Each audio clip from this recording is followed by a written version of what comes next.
What's going on, everybody? I'm CaptainRoBear, and this is Game of Saving Throws number 89.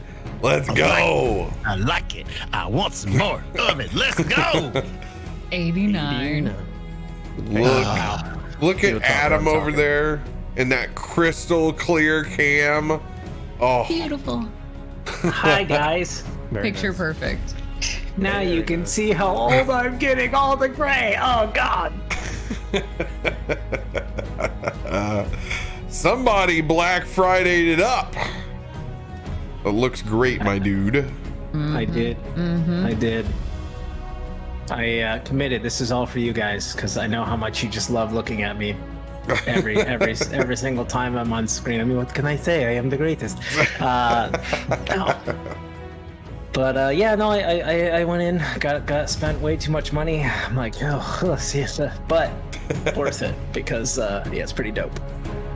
Hey, you know what? Now we can work on that whole turn in your head thing, and then we'll be good. You know, yeah, baby steps. All right, Baby you know, steps. that's a 2021 thing. We'll figure out. Truly. Anybody got any big announcements this week?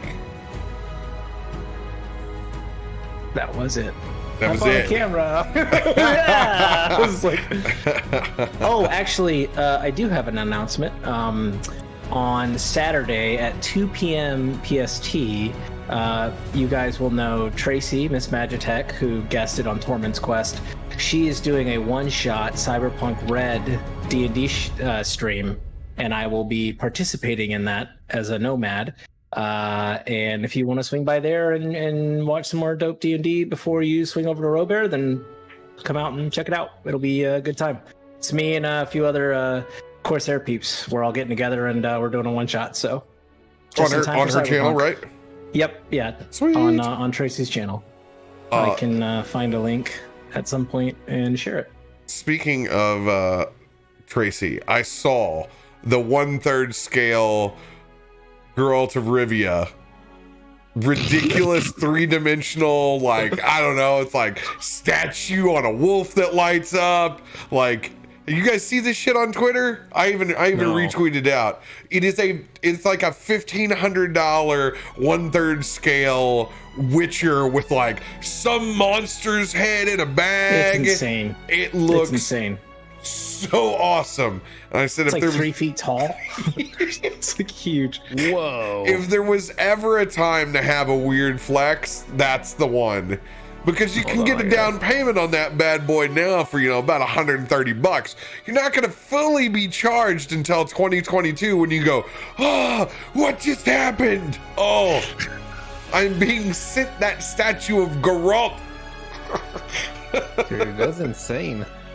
If it's 3 feet, you might as well just go all the way and be like, give me a life-size version of that dude, right?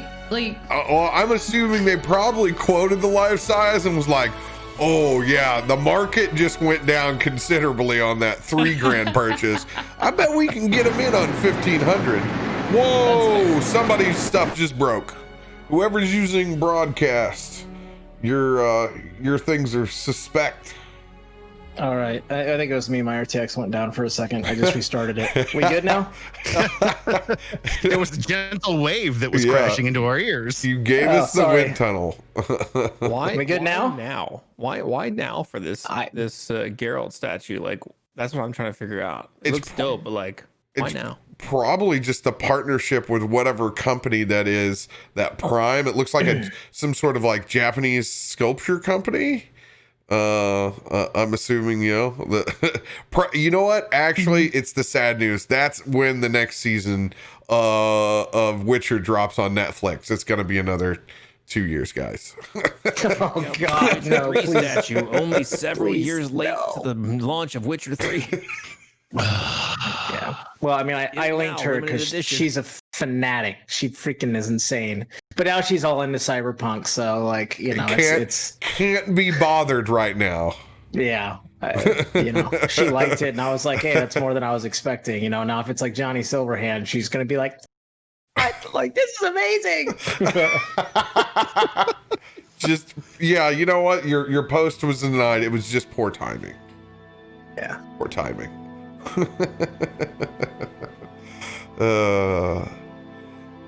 Yeah, so we got an announcement over here. We are actually going to be doing our first charity stream that we have ever done on the channel next Friday. It is kind of an impromptu thing. I was only asked days ago, but the fine folks at the Princess Margaret Cancer Center are doing a big drive, and obviously something that is dear to my heart. So I said, sure, why not? We will come and play D&D for your charity drive.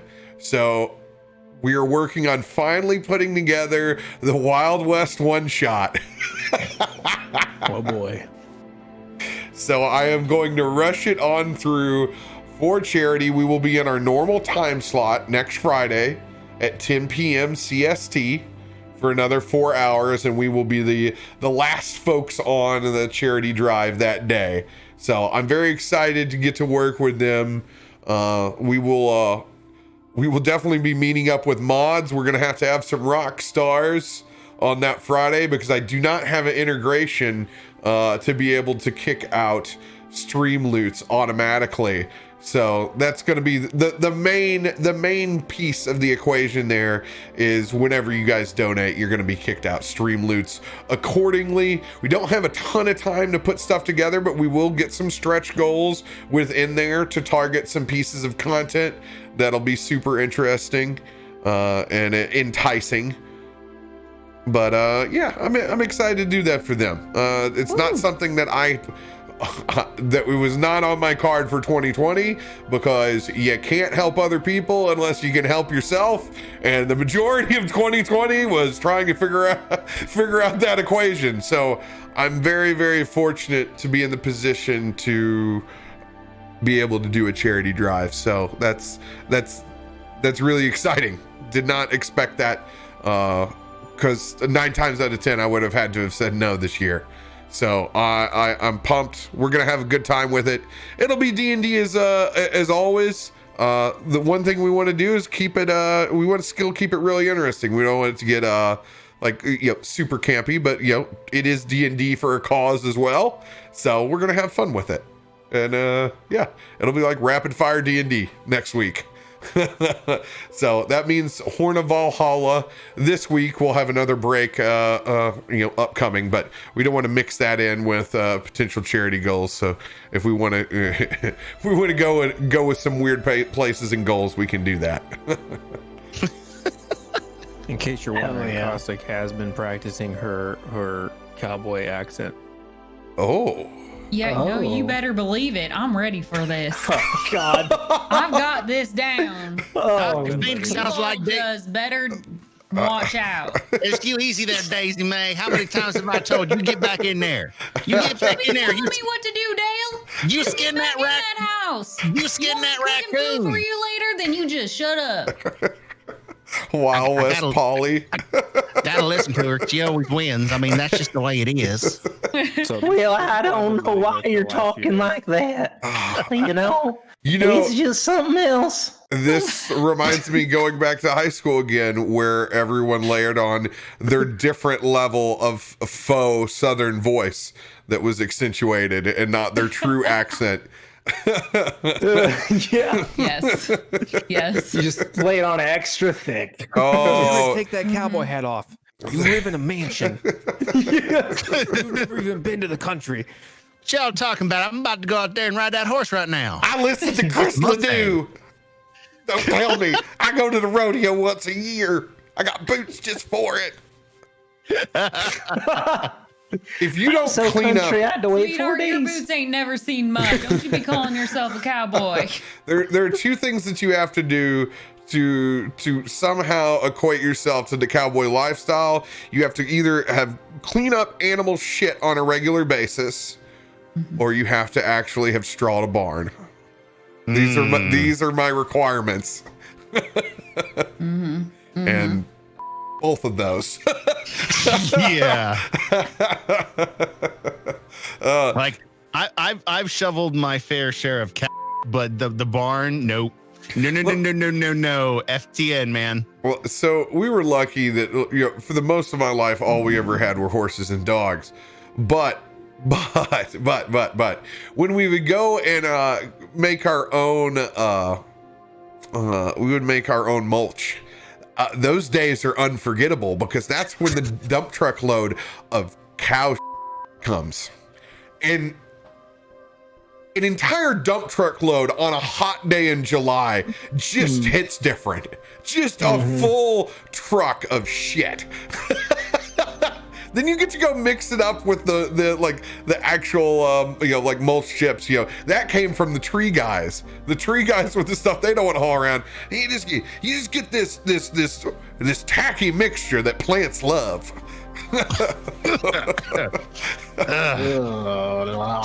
Starting to have flashbacks right now, hosing out the dairy pen. The moisture content too, it's like 10 degrees hotter when you're walking above an entire layer of dung.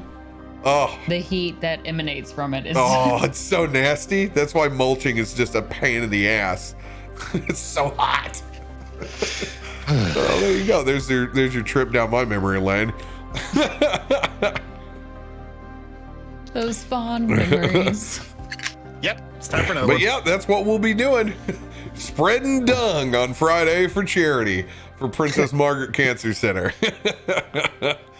And then we got D&D as normal. I haven't been able to announce our new set of games because the community game, I don't know exactly where we're going to be. We'll find out. I'll be able to officially announce tomorrow because we actually have to have this session to see where the hell we're at and what we're doing. I have an idea, but I can't put words in my players' mouths on this. We will see exactly where we are at. Oh my We God. have ruined a mini plans. Oh, very true. I mean, you could just railroad us wherever you want to go. We're not going to know the difference. And then you roll a nat 20. This is my campaign. Yeah.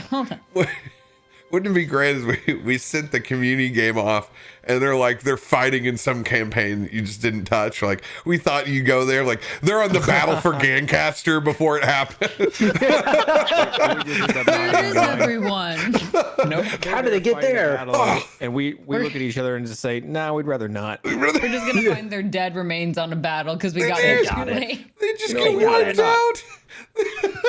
We're gonna go to the beach. They got it. It's fine. Oh, Look, yeah. Tormund, I know this was home, but like, you know, listen, I've got a timeshare in Neverwinter. You know, Yeah. it's fine. So we can all move to Little Canada and get hand-warmed sausages. I think the most important announcement out of all of this is that we know that Game of Saving Throws will not be done before the end of the year. 100%. That won't happen. So there's a good chance of us actually hitting the 100 episode mark now after me and Caustic sponsored streams with Rune have run out. That stream has made us all very, very tired. It was super rewarding and awesome, but yes, we're both still very tired from pulling double duty. And we're We've excited aged like for 50 years. But yes, so things are going to continue with the campaign, but our days will shift. Like I said, we're going to be going to a Wednesday, Thursday schedule on our shows over here, and community games are going to go to just the weekends. And Monday there are plans for, but I'm going to take those days off until they come to fruition. 100%. But we're going to continue, and we have a lot of stories to tell within the Viking universe. Those games between the side quest and the actual Horn of Valhalla, those are going to stay until we've finished telling whatever story we want to tell. So we're feeling pretty good about those. I'm really excited about that. I was hoping that it was going to continue on because there's so much fun in this universe that we have yet to uncover and live in. So that just makes me real happy. Big facts, man. So those will keep going. I don't know till we're done with it, and then Eberron is what's looking on the horizon. But you don't know, Mythic. We've been wanting to play Theros for a while too. We'll see what comes when it gets there. All right. We appreciate y'all just as much as I appreciate Voodoo Ranger, even though for the second straight week, I have not been able to get any. I'm dying over here. We're just out of Juicy Haze. We have no higher plane. They're killing me.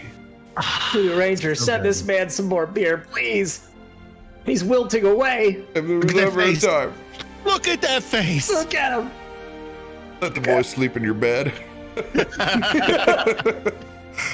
What an odd sketch to always reference. There's like 4 old guys in the audience like, yeah, I remember that one. That was even weird back then. Yeah, thank you guys for your generous sponsorship the entire year. Couldn't have done it without you guys. If you guys have higher plan on your shelves, for God's sakes, drink it, because there are people like me that have none, and I would love to drink your higher plane. And as some community members have done, thank you guys. Whenever that higher plane shows up, I will kindly shout out you all. Appreciate you guys, as well as Roll20 and D&D Beyond. Appreciate your generous sponsorship the entire year. And to everybody who has subbed, donated, tipped, all that jazz, and on top of the Patreon, we appreciate you, Namesake and Shabby. Thank you guys for going over the top on your patronage, and for everyone who has bought a ridiculous amount of stream loots.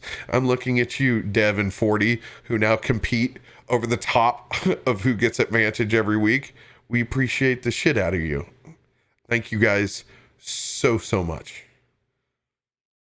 Picking up where we left off last week, as you guys were finally able to make your way out of the plane of fire with Tormund in hand, escaping all of the defenses. However, not quick enough to head off the Sultana before she made her way out. As you guys took the only portal left to leave the plane in efficient time, you guys once again had an encounter with the Dracolich which Ruby Shore had wished away. This time it's striking back, trying to take the mind, body, and soul of Dominus, who had been absolutely freed because of that wish spell. That dark energy came in, Ruby Shore being able to counterspell it long enough, holding it off, saving Dominus's life. Dirac chose to step in front of that beam and let the airships escape.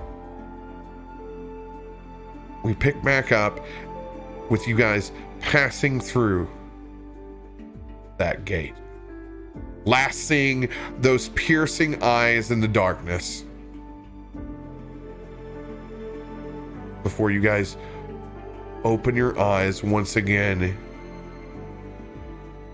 The warm air of the material plane.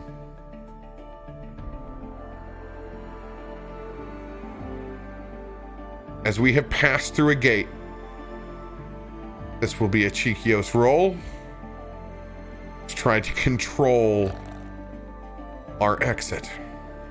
I do have advantage on this.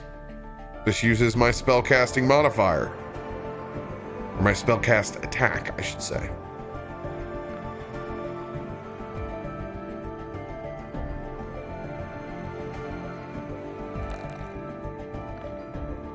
Ooh, getting better.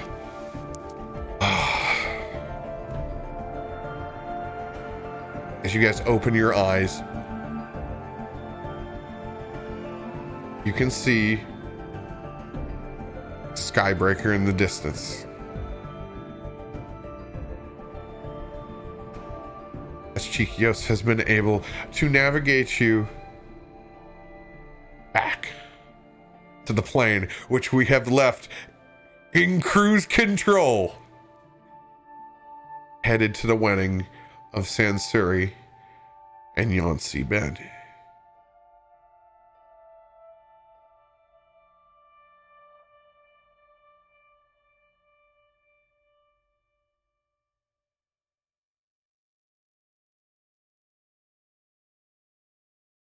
Ruby is going to collapse on the deck. This is just going to get harder and harder, isn't it? I am afraid so.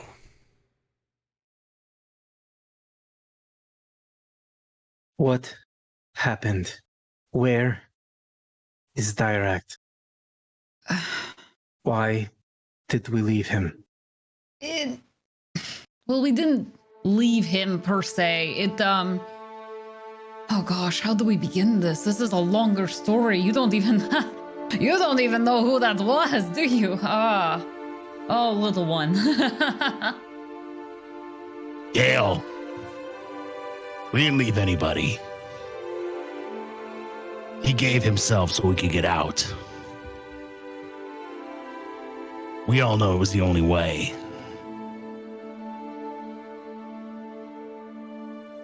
To me, it wasn't. There are many ways out of many situations. Why would he do that? There are some things that you do not know, Gale.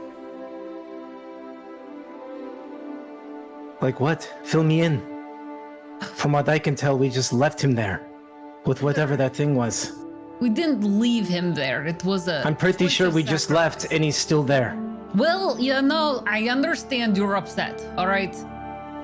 But maybe you should sit down. Join me here. Just sit down on the ground here with me. I will not sit I'm tired down. of looking up at you. Well, if you want to have answers, maybe you should. Because I have ears, I can listen. Ruby, you need to relax.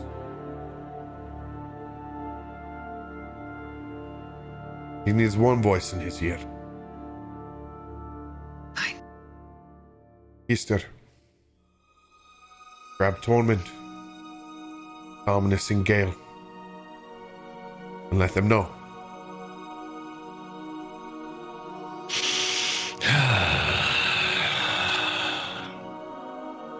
This is exactly where I wanted to do this. Come here. Boys. You've been traveling with Dirac for a long time. And,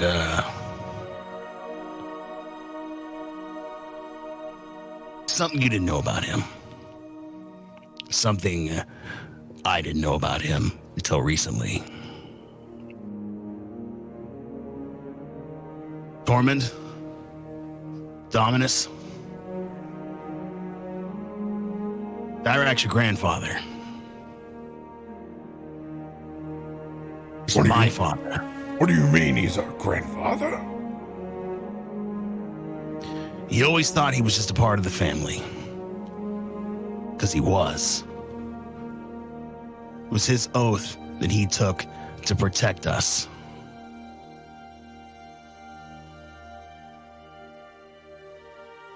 It was over the War of Gancaster. Protect us.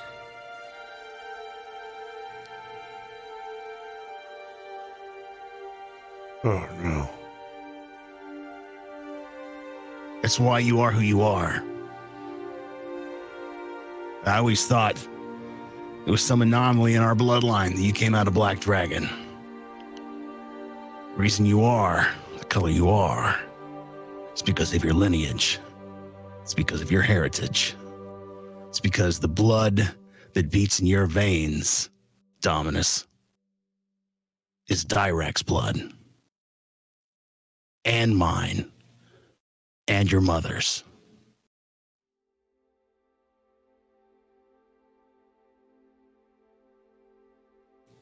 I just don't understand how could he not tell us? Wasn't his place to tell you. It was mine when I found out. That's why I didn't plan on it going this way.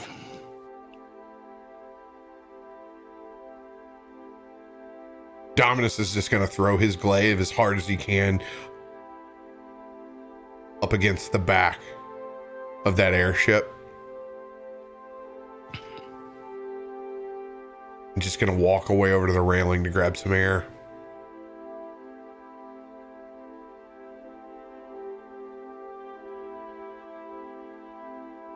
Gale just kind of stands there and just kind of looks at Tormund to see how he's reacting. He's actually just standing next to you, just staring in the direction of Histor, but it's 1,000-yard stare far beyond him, as if at this one moment he realized that the last X amount of time on the road, it wasn't him and his family friend, it wasn't him and Uncle Diract, it was him and his grandfather. And then his mind replaced memories of Phandalin and eating spam and making coffee on the road, and he's not angry because he had that time.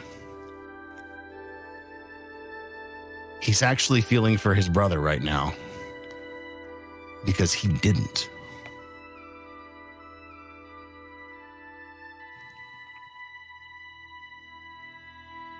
He just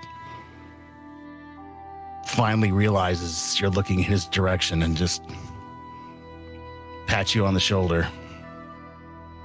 He's going to walk over towards Dominus.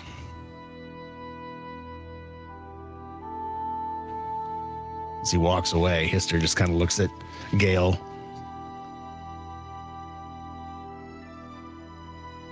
They want to give them a couple of minutes. So what are we going to do about Dirac? Is he gone? No one's really explained what has happened. What was that thing? What did it do? Cheekios walks up to the circle at that point.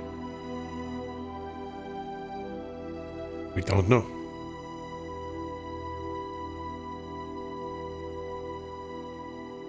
We'll be sure to make a wish. With that wish,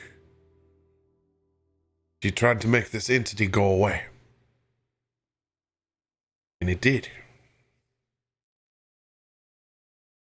But wishes are complicated. They led to some unforeseen circumstances and truths. One, we were able to find out that Dante's mind had been clouded by his own greed and that Dracolich. Two, we found out that Dominus's mind had also always been clouded. It was like a veil being lifted. He has lived an entire life almost not of his own will and accord. He will be experiencing things for the first time with his judgment and his judgment alone.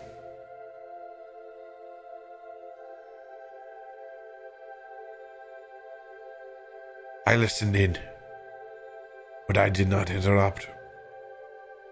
Dirac had moments before he made his choice. And I'm sure, given the fact he would have sent something to everyone. But he sent a simple message to Histor. That this is always how it was supposed to be.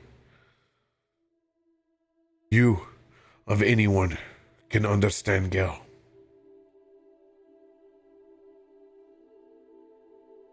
The Phoenix brings back with purpose. That purpose gave Dirac great joy.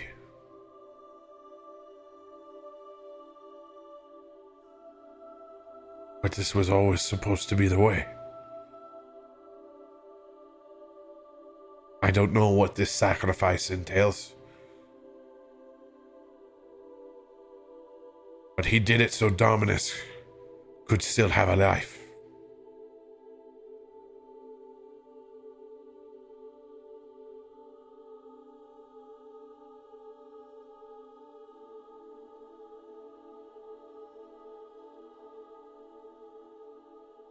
It just all happened so quick.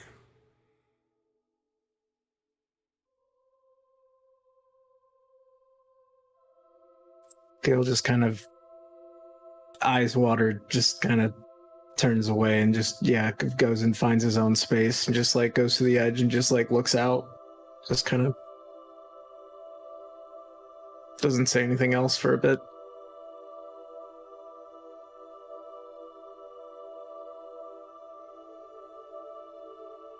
Up over on the rails. Dominus looking back out.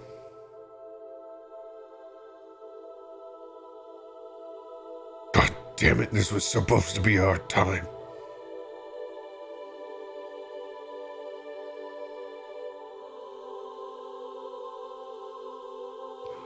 What time was that, brother?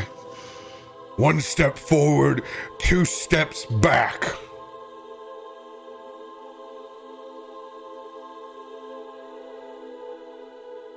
I got you back. It's 2 steps forward. But at what cost, brother? At this point,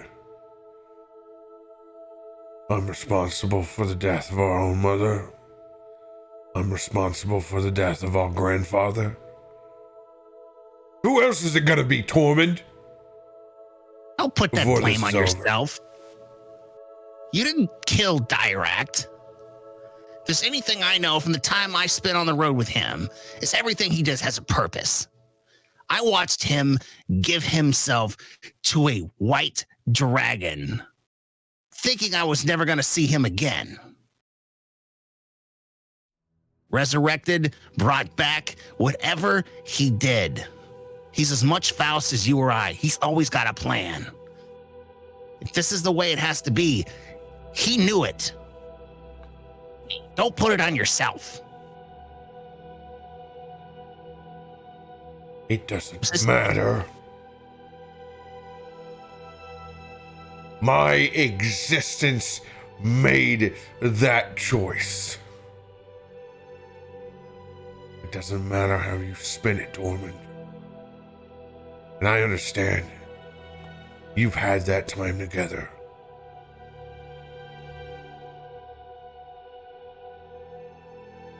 I've lived a life, not control. The choices behind my own eyes. What it's like sitting there, watching things unfold like a movie.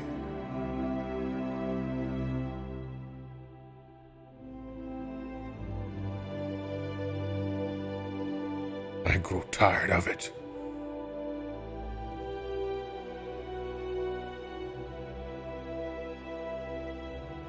I've come to understand there will be no peace for me. But there can be for you, or can be for our father, the rest of our siblings.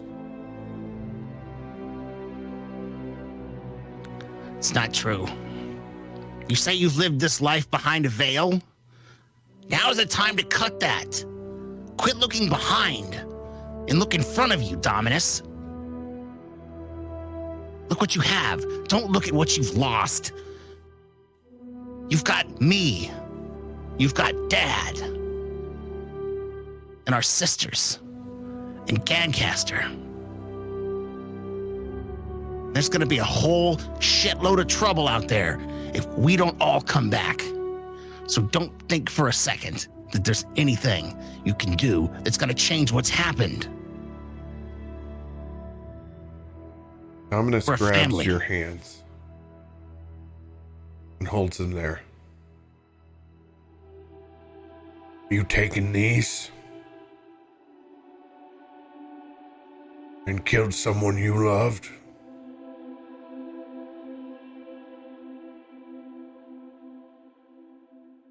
And he just sets them down. But you said yourself. You were watching through a window. It wasn't you. This, as he takes with that hand that he just dropped and pounds him on the chest. This is you, brother. Not that. And I have this as he holds up his hammer with the other hand, and their mother's ring dangles from it, along with a medallion of Morden. You can't even look at it.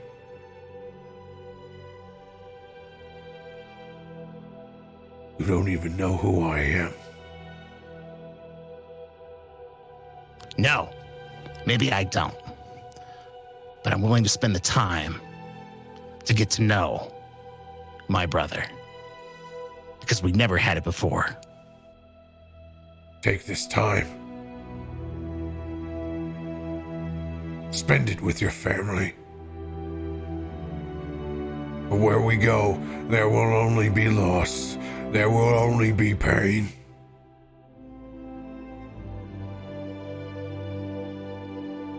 Torma just looks around. I am with my family. They're all in this boat. Including you.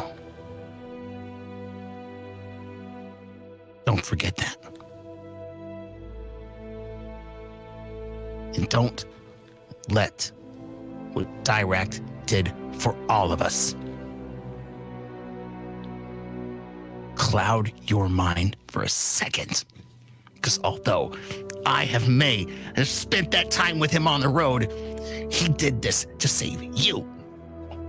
Which means he had all the faith in you and what you can do. Proud that you're my brother. Can't take back what's happened. But damn it, whatever's next, we're all gonna do it together. Promise me that. I am tired of dragons making choices for me.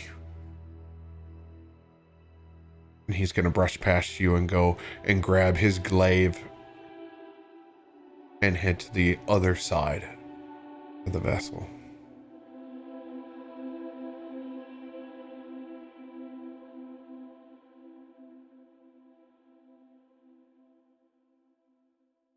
He's holding his hammer in his hand. He's going to rub that ring.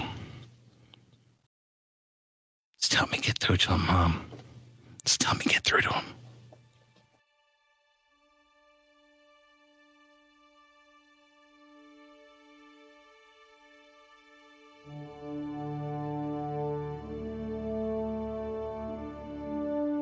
Back on the helm, Valas, give us a navigational check.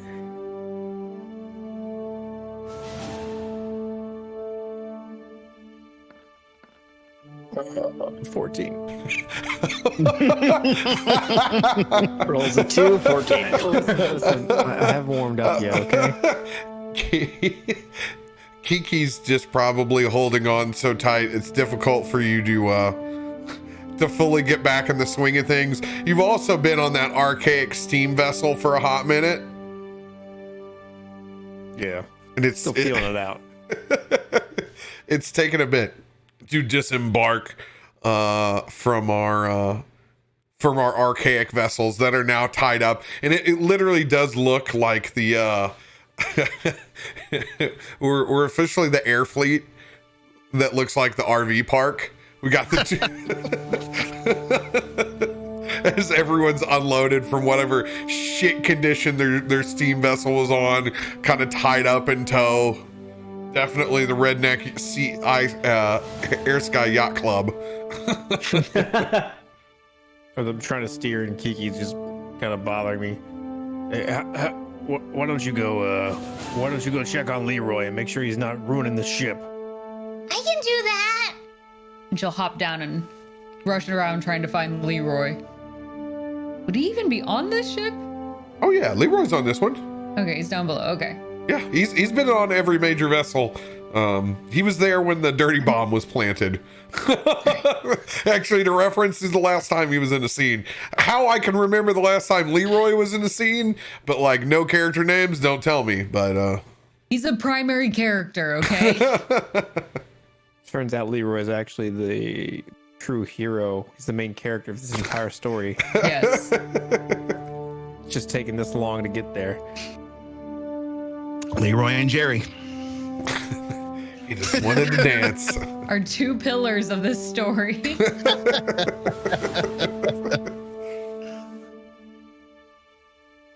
Yes, Kiki, you are able to find Leroy. It takes you a few minutes between looking at skeletons because there's not a lot that distinguishes them from the rest. But like, you know the couple of bones that are missing from Leroy. Mm-hmm. That's There's all. like a special cut on his clavicle she's looking for.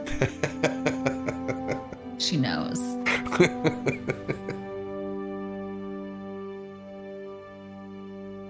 Alice, from your navigation check, just getting everything lined out, it appears that Cheekios has held up his end of the bargain and has gotten us in and out of now the Fae and the Fire Plane in 2 days. Looking at your navigational gear, it is a single day before destination, it appears. I'm really glad I didn't roll a 1. Yeah, 2 years later.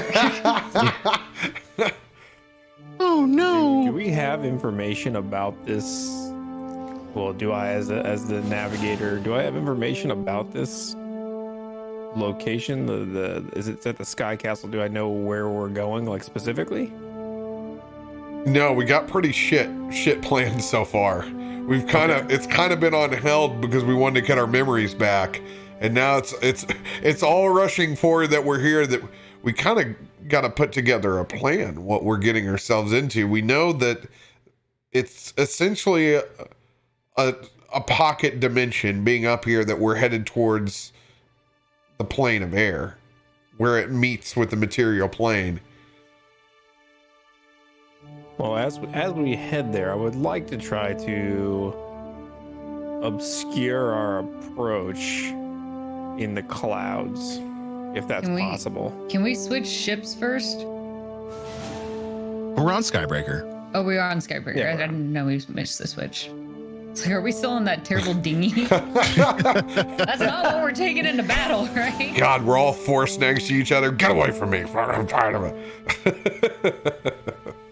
Constantly on repair. I just would like to position us to, like, where we either above or below, just, or maybe partly through, just obscure us in the clouds a bit.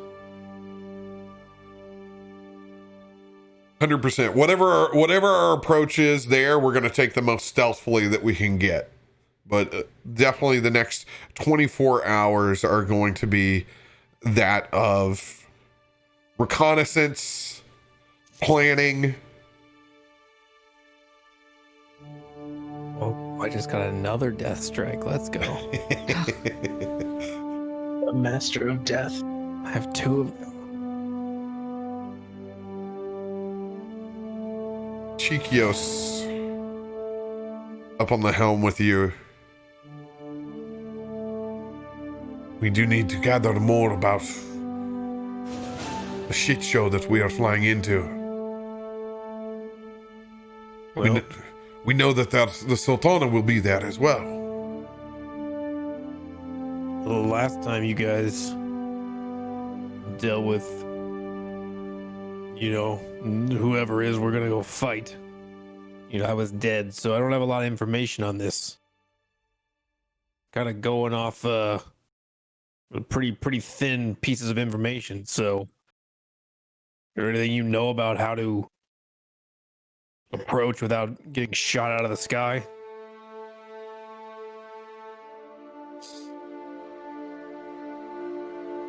I have an idea.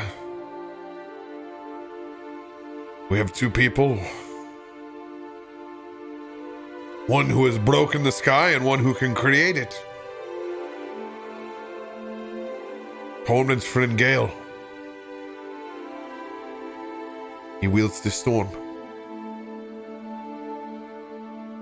When it is time, we should ask him some way to veil us.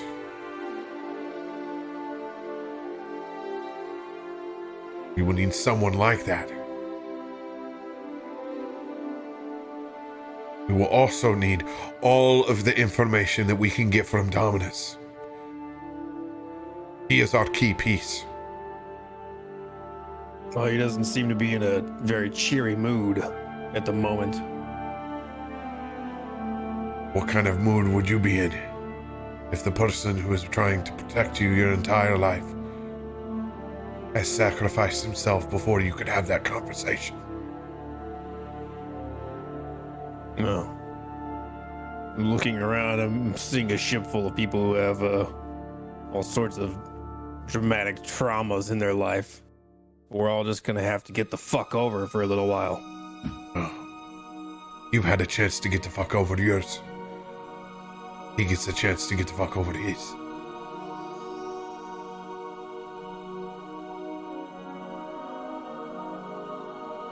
You're both a special brew of brooding individual.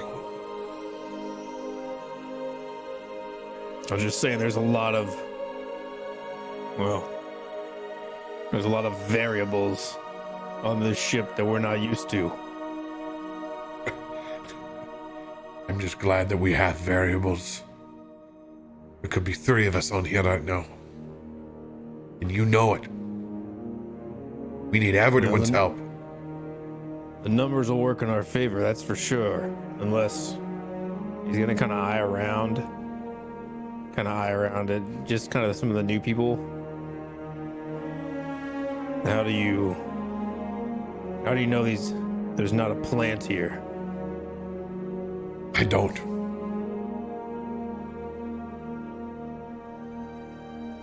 If I did, I'd probably be one. You know, maybe you are. If this was the one all elaborate plan to over a group of people and go back to the Fae, I am more eccentric than I can even imagine.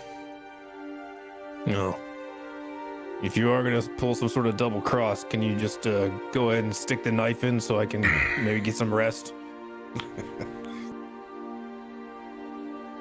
I have already tried to kill one of our friends in the clouds. I will try to leave that tally at 1. No, don't count your eggs before they hatch. You never know.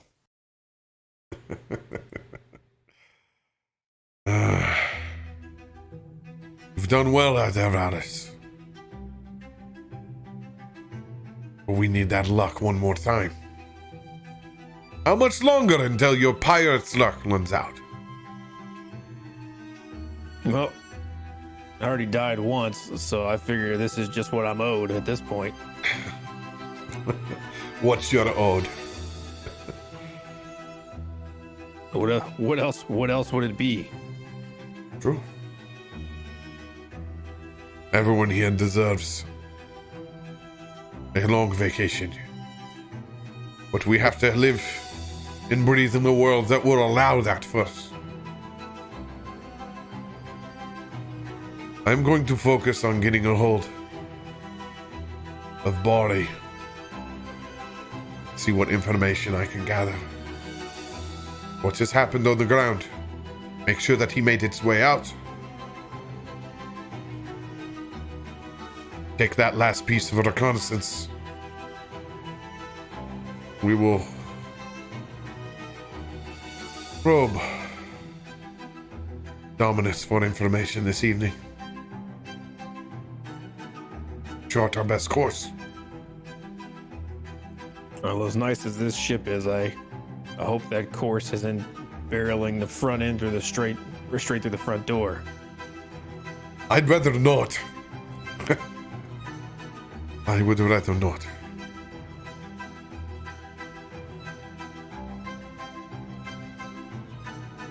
As Cheekios is going to walk away to find Kiki over on the back of Leroy.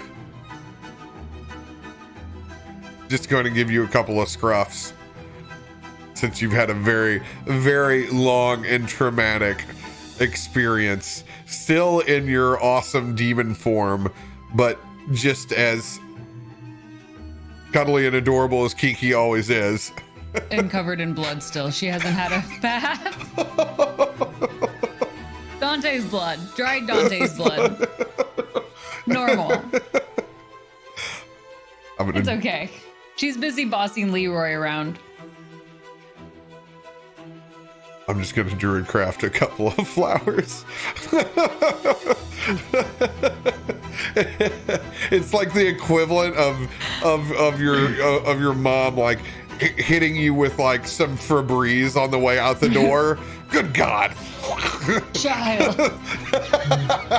You, What? Who doesn't want to smell like bloodied monkey? It's fine. you got just It's a little bit very of natural lavender. smell. Very earthy.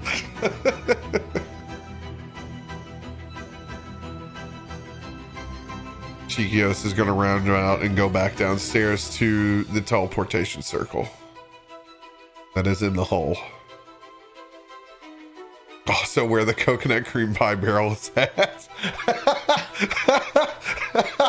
Nice. Truth comes out. You're going to have a real mess in those. You're not going to want to eat after that. I don't know. It's bourbon barrel aged coconut cream pie. You're willing to do a lot of things to get to that. By the way, what does this ship look like that Gale is now on? Oh my God. Yeah, this thing is massive. It is on the scale of Byron Edgar Lewis's. It's that large of a warship. Whereas That's Byron a Thomas Quest reference. where Byron Edgar Lewis's is full of relics from all over the world. This particular ship has a huge influence of the storm giants on it, since that is where it was constructed. A lot of tentacles and kraken. Interesting. And then are there like dead people like manning the ship? There are skeleton pirates. Obviously. Yeah, there are skeleton pirates here. This is that weird part in Final Fantasy when you're like, whoa, this is an otherworldly being. Like, Yeah. What's the matter, Gale? You uncomfortable with a couple of skeletons running around? No, I have a good friend who dabbles. Not the first time you've been around walking bag of bones, then, is it? These are a bit cleaner. Just look out for the one over there, because I'm pretty sure that's Kiki's. You touch it, you might lose an arm. Kiki. Gale's actually gonna walk over to Kiki. Kind of kneel down. Excuse me, friend. I couldn't help but notice you're still a bit covered in blood and dirt. Right? Would you like to be cleaned of that? Why? Do you have a bath? She's going to like look around and like, you don't have any water on you. No, actually, I have something much better than that. It is something Direct taught me. Is it like that magic trick that you said that I could learn, but then I didn't actually get to learn, and so you were lying to me? Yeah, monkey never forgets. Wasn't lying. There is a chance someday you could learn it. It's just going to take a lot of time and practice. Ah. But I can get you looking good as new, if you'd like. Is it gonna As be a- painful? Is there soap? You won't even feel it. You promise? Promise. Okay, you have to pinky on it. Because if you're long, then I get to eat your pinky. You get to eat I'm pretty sure that's how that goes, right? my pinky? That's how pinky promises work. Gale all of a sudden is like, No. sure. Sure. Pinky promise. A little worried. And then takes a second and then casts prestidigitation. Do And I then feel anything? Does it like 2 or 3 times. And you are spotless. No more blood on you. Back to wonderful demon monkey minus the blood covering.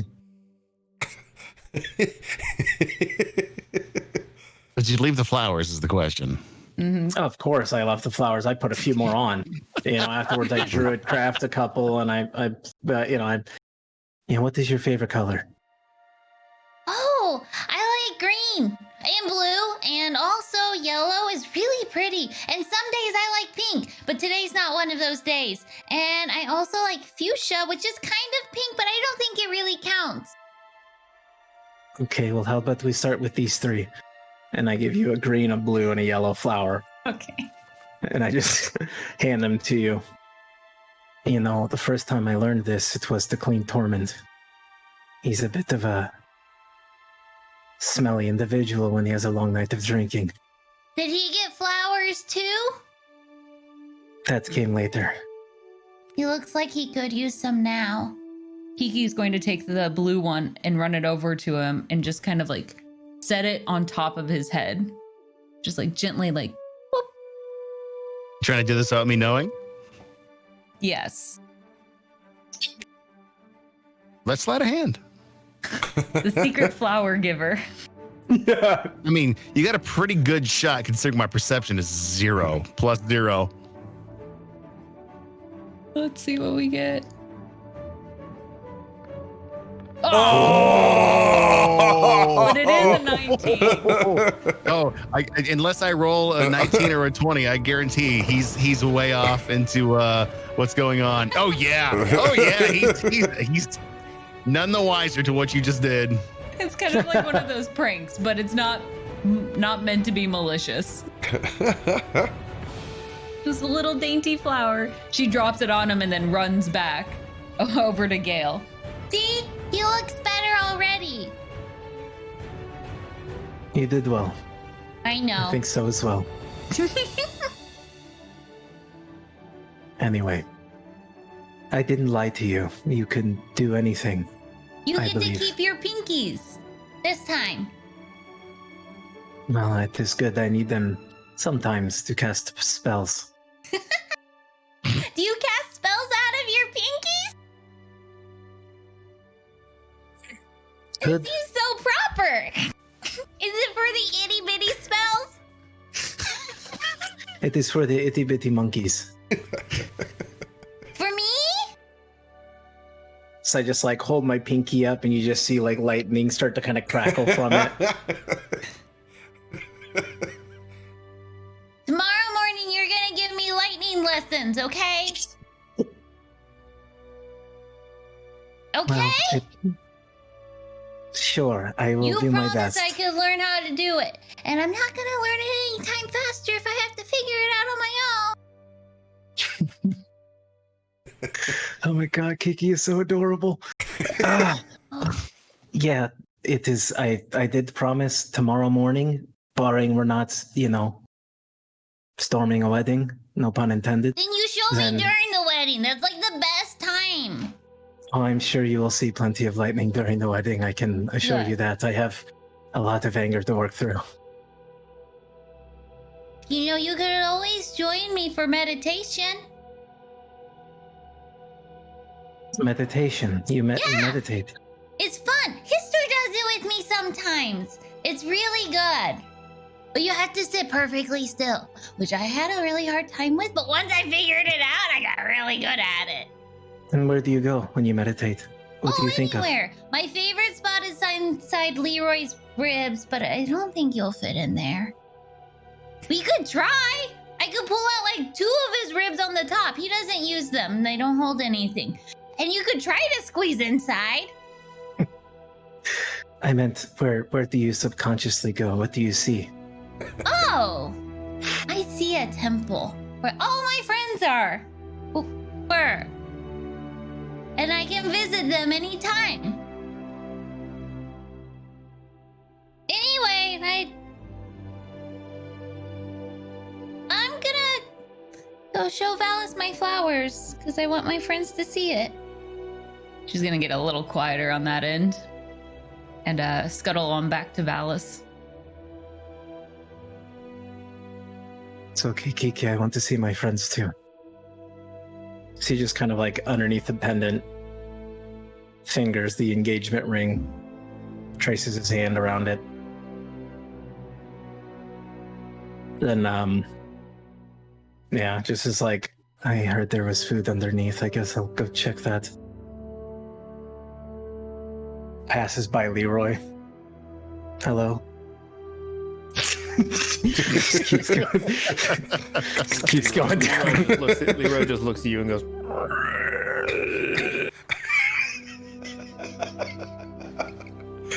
Somehow more charming than Valas.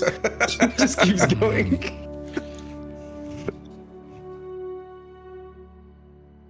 Yeah, I just get some food and a little bit of ale.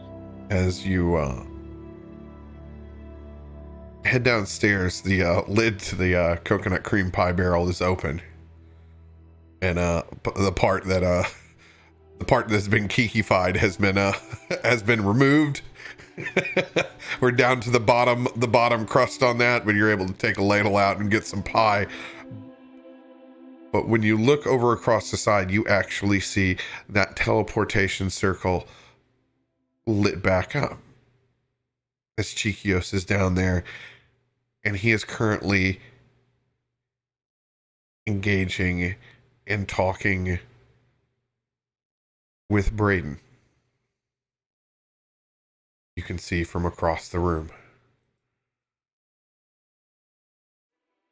Braden's like physically standing there. He is they're talking through the portal. Got it. So it's like a hologram version of Braden in between those runes.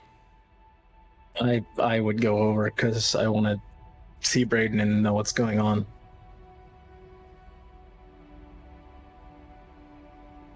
You got a bogey behind you there, Cheekios. A big fat lightning rod bogey. Yeah, you son of a bitch. It is good to see you. It is good to see you. I hope that things are going well on your end. They didn't, but I'm alive. And I hear that the same is for you.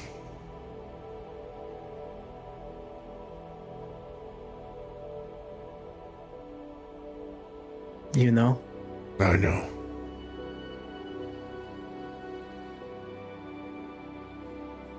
I know. As his smile fades quickly. That old rotten son of a bitch.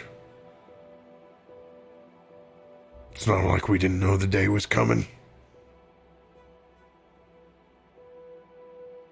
You're never ready for when the day comes.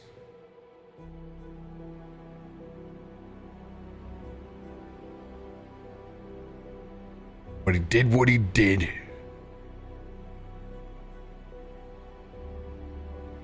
He did what he felt was right. We just have to back his play and see how this unfolds. Unfortunately, we don't have much time to think about our friend in the next 48 hours. Next 24, we have to have our mind on the prize. Otherwise, there won't be a free sky anywhere.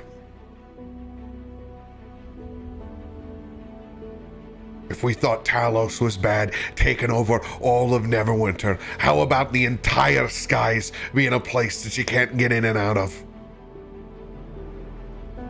Force travel back down to the ground? We can't let that happen. We have to make our plan and be unified. We don't have much time, but we were able to gather everyone. If this was Dyrach's destiny, then so be it.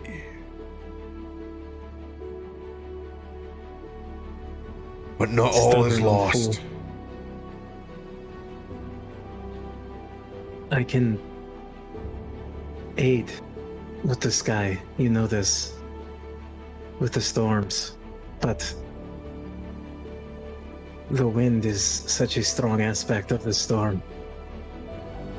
And I don't know what that will entail. For normally the storm creates the wind, but We have to be the fucking storm, Gal. There is no choice. We bring the pain. We're gonna have to be smarter about this one.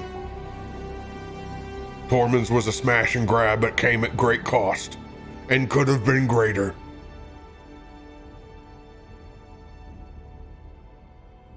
We have to think about this one, and we got to be quick. We have friends. Right now, back at Fire Giant encampment, we had to sail away. And by sail, I mean actually sail through lava. You should see just how burnt my ass cheeks are right now. Literal and figuratively. nothing a bit of veil fix. This is even pushing it for me, Gail. And that's saying something.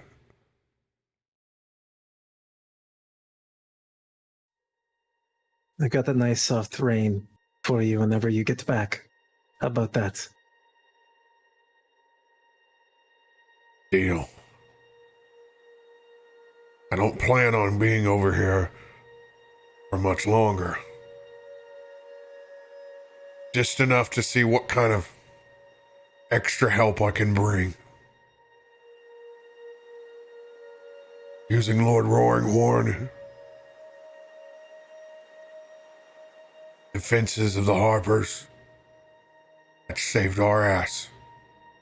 Those kind of distractions, that what allows Tormund to walk the material plane again. Their sacrifices, direct sacrifices, they did not go in vain. But at the end of the day, what is it worth if we can't all gather at the end of this and enjoy each other's company as a family? Whatever the solution is, it needs to be one with that in thought. We're doing too much kamikaze shit. It's fine and dandy. Well, let's try to enjoy this world at the same time after we fix it. We went through enough hell the last time we flew through clouds together. I can assure you this, and I look at Cheekios as well. There is nothing, no words, that can truly describe how I feel right now. Brayden has seen the apex of my anger, you could say. And if you want a storm, I'll give you a fucking storm like something you've never seen before. And you point me in a direction. For direct. And for anyone else lost along the way.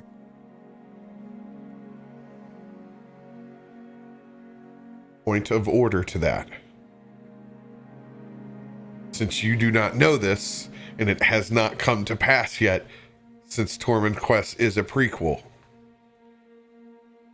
you are able to recreate the Talos Thunderhead, the shield surrounding an auxiliary building or airship, just like the one that is around the Shard of Night currently. You were able to do so with your control weather. We'll pause for just a second as we've had a connection drop. Yeah.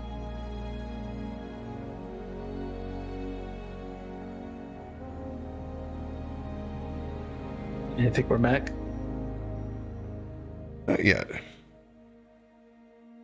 It's taking a long dive. And we're back. Doodle-doo. Doodle-doo. Doodle-doo. Doodle-doo. You guys will never imagine what you missed. It's nothing, Jon Snow.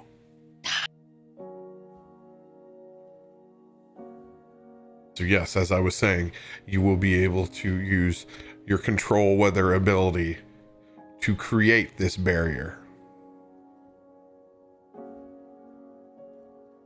I assumed you had something cooked up, but I appreciate the heads up. Yes, indeed. Hell yeah. Fucking badass chat.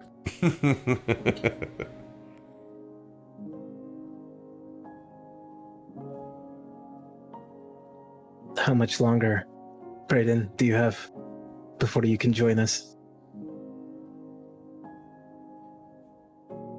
I'm going to continue communicating through this portal while I speak with the fire giants and see what the forces that we have here on the grounds to come and support. I'll be able to communicate through the plan that's laid out tonight. And then we're going to try to warp up there. Be right with you. Lead a whole new batch of shitheads in, I would say hell, but we were already there.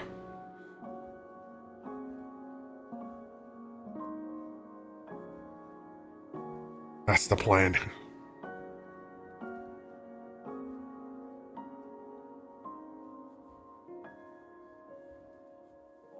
He turns around and he goes,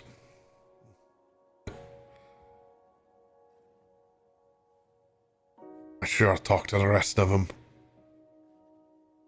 But I love you, buddy. This is what we do it for. We got our boy. We got our boy. And he reaches through the portal just a little bit as he pulls something out of his pocket. He hands a small rock over to Cheekios.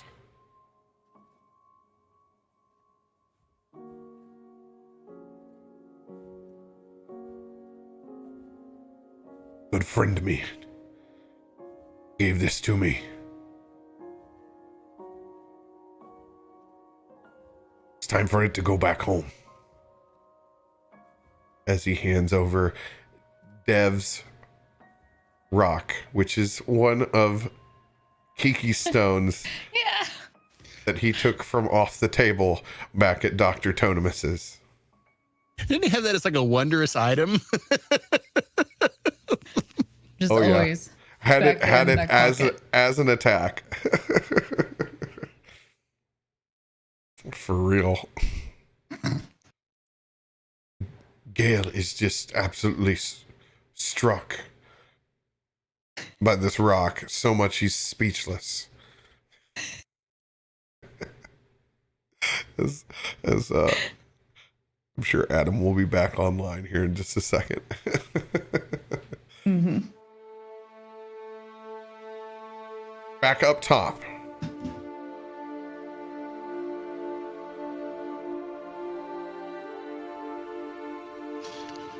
So, Valas, you sure there's nothing I can do in the rigging of this ship or anything?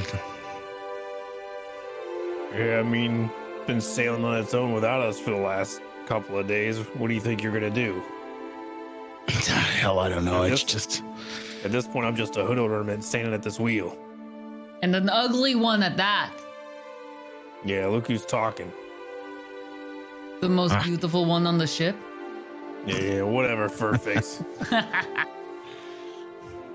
You squared away with all the family drama, or you guys need to hash that out some more? No, I gotta talk to the boys. It's just... No matter how hard I try, I've always been a better worker than I have been a father. I guess Even at this chance, I try and bury myself in some work if I can. Well, maybe that's not such a bad thing where we're going. I don't know. I mean, between Dominus and Tormund, both of them, dealing with the loss of Diract. I'm having my own issues dealing with it, but that's not either here or there. I'll deal with that in time. Worried about my boys, that's all. It's just hard to... I don't know. Look at him. He points both ends of the ship.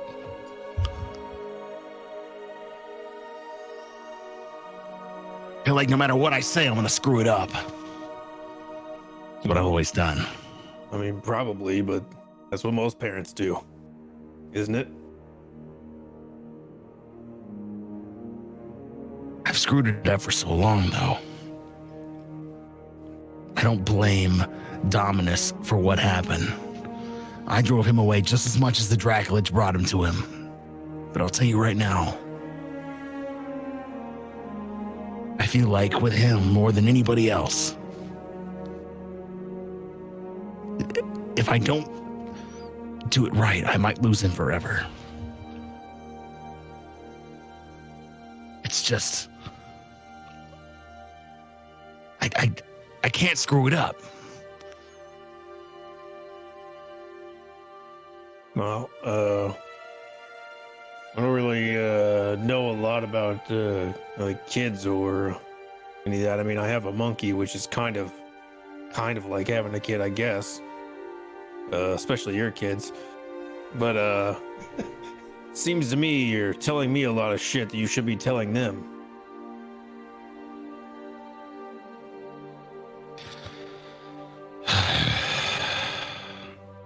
Why is it easier to talk to you than talk to them?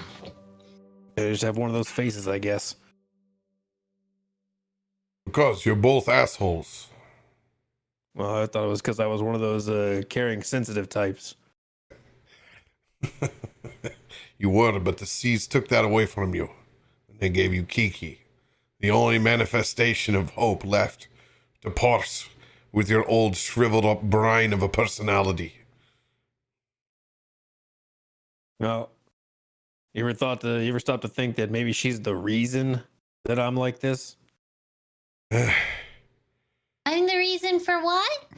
Nothing. You are not wrong. I spent 10 minutes with Braden Barty, and I'm already talking like him. Jesus. It is difficult. You are around that man. You want to drink more, you want to talk like him. Before you know it, you will be... I digress. The point being, I think, is if you... if your whole goal here is to be a better father, well, you're not going to do that talking to me and Cheekios.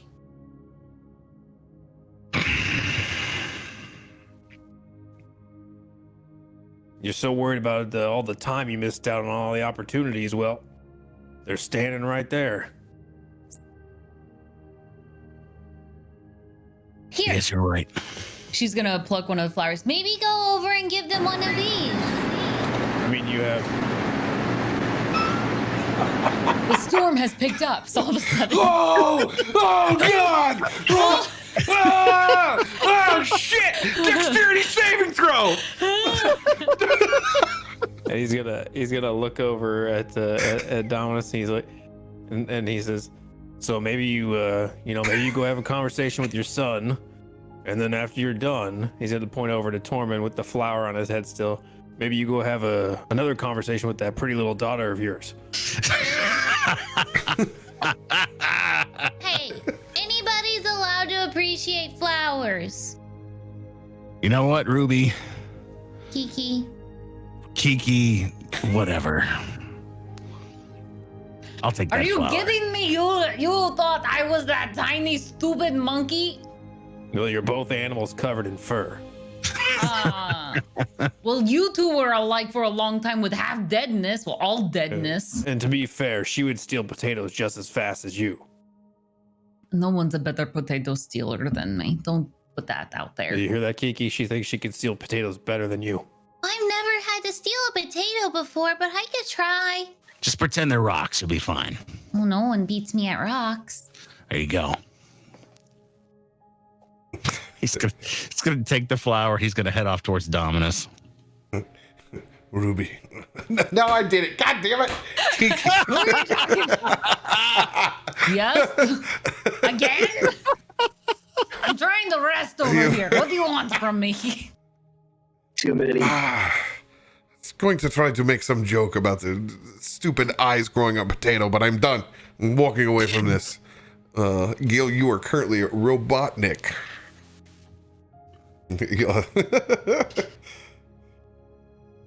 No more arigato, Mr. Gil Roboto. No more. Oh no. I'm just going to server mute you, Gil, until you work it out. We just work through those problems. Oh, God, don't walk outside. It's oh. We need to get some of those rain jackets that Braden had. Make us all look like Gordon's fish stick fishermen.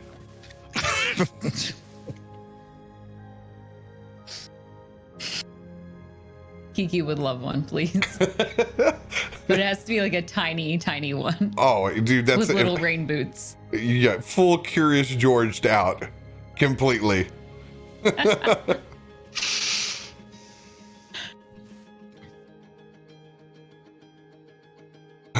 We are all here now. Let us get a rest. A very overdue rest. And we wake up. We plan for war again. But enjoy yourselves tonight. We are going to put our new guest in charge of the feast. Because while I would think it would be incredibly rude to have the prisoner make food, I'm sure he is very, very happy to get to be over a stove again. Just tell him we want none of his rat, please. Say something about rat. The first time off the back rail, he kind of perks up a little more towards that group. If you got any extra resources, Radio, you'll need to dump them. We're losing you. Ooh, who's getting dumped? We'd be losing you, my dude. Come back. The storm is wrecking us right now. Oh, that explains it. My damn VPN was still open. Ta-da! Welcome back. So tonight we feast, and tomorrow to war! Good. Indeed, Kiki. Tomorrow, water. Tonight, just friends. Let me downstairs and see what this ship's got in it. It's been a while since I looked at anything, even on the trail. Hey, Dad.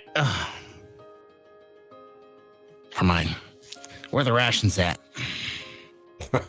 Rations. Come. I will show you what is left of the dessert barrel and beyond. You say dessert barrel. Now you're speaking my language. There is a second. We actually have a key lime bourbon barrel aged pie as well. And one entire thing of chocolate mousse that has been aged inside of an 18-year-old rum barrel that is hidden far in the back out of any monkey's range of finding just for tonight it is a chocolate mousse that is both decadent and incredibly intoxicating. So, you know, I got a chef's masterpiece card from the community. You better goddamn believe that I'm going to find that while I'm sniffing down below. That's going to be on the menu tonight for sure. We have in this array of what's left, we have the Tabasco barrel as well, but we do have some salted cod that are back here. We can actually do a giant thing of fish and chips. Hot fish and chips. Oh yeah. Oh yeah. In fact, I think you know what? I think Tormund has actually found some rendered whale blubber back when this was a seafaring vessel, and he's worked on a little fire in the galley to boil that down, and that's what he's gonna fry all of it in. Yes. Tonight's Chef's Feast sponsored to you by Long John Silver's. You can get a mix and match 2 for $6 right now. As he's dug into the provisions and he's found herbs and spices and flour that's been milled, and he starts mixing up the salted cod, dipping into the Tabasco, dipping it into the flour mix with a slurry, dipping it back into the Tabasco, and dropping it into the boiling rendered whale fat. Oh, this is gonna be so good. Oh yeah. I got an idea. Gal, get your ass down here. I need your help. Are you still muted? Oh shit! My bad. No, we're keeping this. He's now Ariel, and we are Prince Eric, and she has to communicate this way. What a reference. My check. My good. Well, that goes to, like, that reminds me of the situation when they first meet on the beach. You might need to force close Discord and rejoin. Yeah, that's just force close it and come back. As you call for Gale, heavy footsteps come back down as you can hear that plate armor. As it is Dominus making his way back down to the galley. Gale! Where the hell are you? What's up there, brother? Like Cain looking at the Undertaker. He doesn't say a word. He just immediately goes over the station, throwing his gauntlets off. I can't trust you to make a proper hush puppy. As he immediately goes in to dicing up whatever peppers are down there to make a batch of garlic hush puppies, some with jalapeno and some without. Apparently, hush puppies are his thing. Okay. I'm learning stuff about Dominus every time. Test. Yes, you're back. Yes! You're back. Finally. And we would go for long flights. We always had cornmeal. Lots of cornmeal. So you had to get interesting with it. Something I got used to. I like what you're doing with the peppers. God damn it. You see Dad up there anywhere? If you see him, ask him where the damn onions are. We need onions for these things. Thinly sliced. And hockey pads. What? I'm not worried, hockey pads. I don't know, but apparently Dominus's quiet voice is Batman voice. I've only ever played him where he's screaming at you. Did someone say that they needed onions? Sorry, I am late. But No. I've got Yes. onions. Gale, do you know any cold spells? Anything that could freeze anything? You're a goddamn storm. You don't know how to freeze anything. You can't make hail. Torment. How many times? Yes, of course I know how to freeze things. You've Perfect. seen me do it multiple times. Perfect. As he starts to scoop in a pan some of that bourbon mousse that's been hidden in the back. I want you to freeze this whole thing. Freeze it solid. No, you are not freezing all of the moose. No. No, this No, is he gets all to the do moose. partial. No, I don't care if this is your party. You are not freezing all of that moose. You can take partial. I've only taken a pot this big. I'm going to make deep fried moose balls. You're going to freeze. No. Cheekios I is like, literally, I had cooped out into another pan that I want him to freeze. Cheekios is like, you will not ruin my buzz today, even if this is your celebratory party. I mean, I'm glad that you clarified because that was the difference between a can level spell. So yeah, I was just like, it's either this or it's this. I don't know what you want. But yeah, so yeah.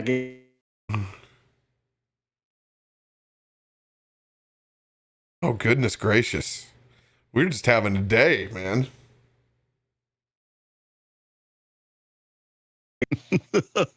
Yep. Gail, can you still hear us? No, now Okay, that was mine. We went for a heavy all across the board drop there. Good time. Hey, just having a night, baby. Just having a night. Yeah, so anyway, I cast Disintegrate, and the Lich is dead. Boom. Oh, did you guys miss that?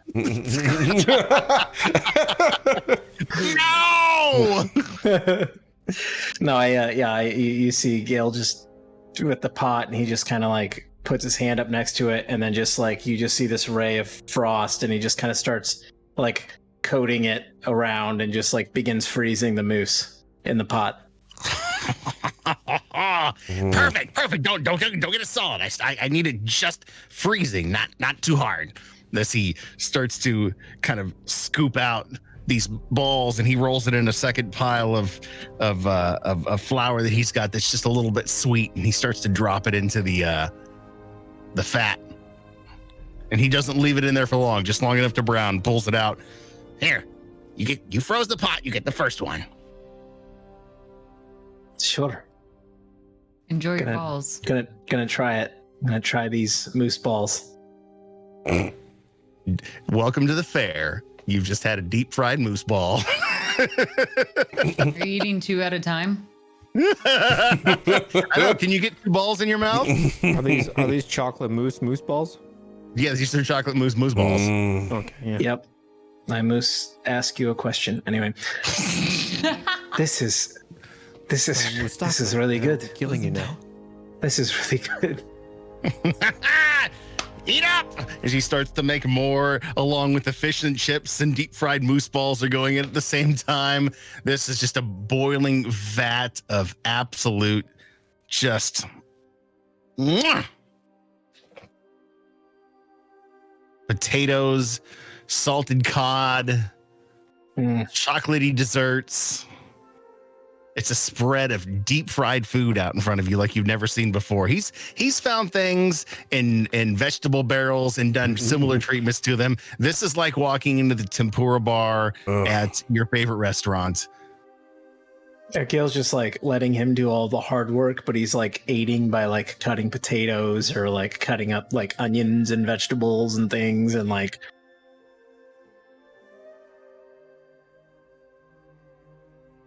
finally, after all this, Histor's starting to make his way down the stairs.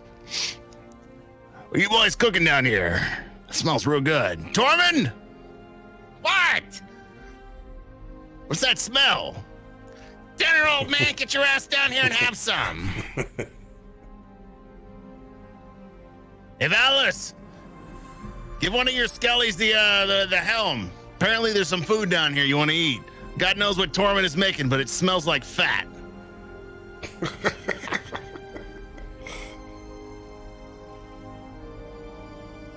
Oh no. Good God, it's like a roller coaster right now. So, I thought it was me again. no, it's Valas will hand off the helm to a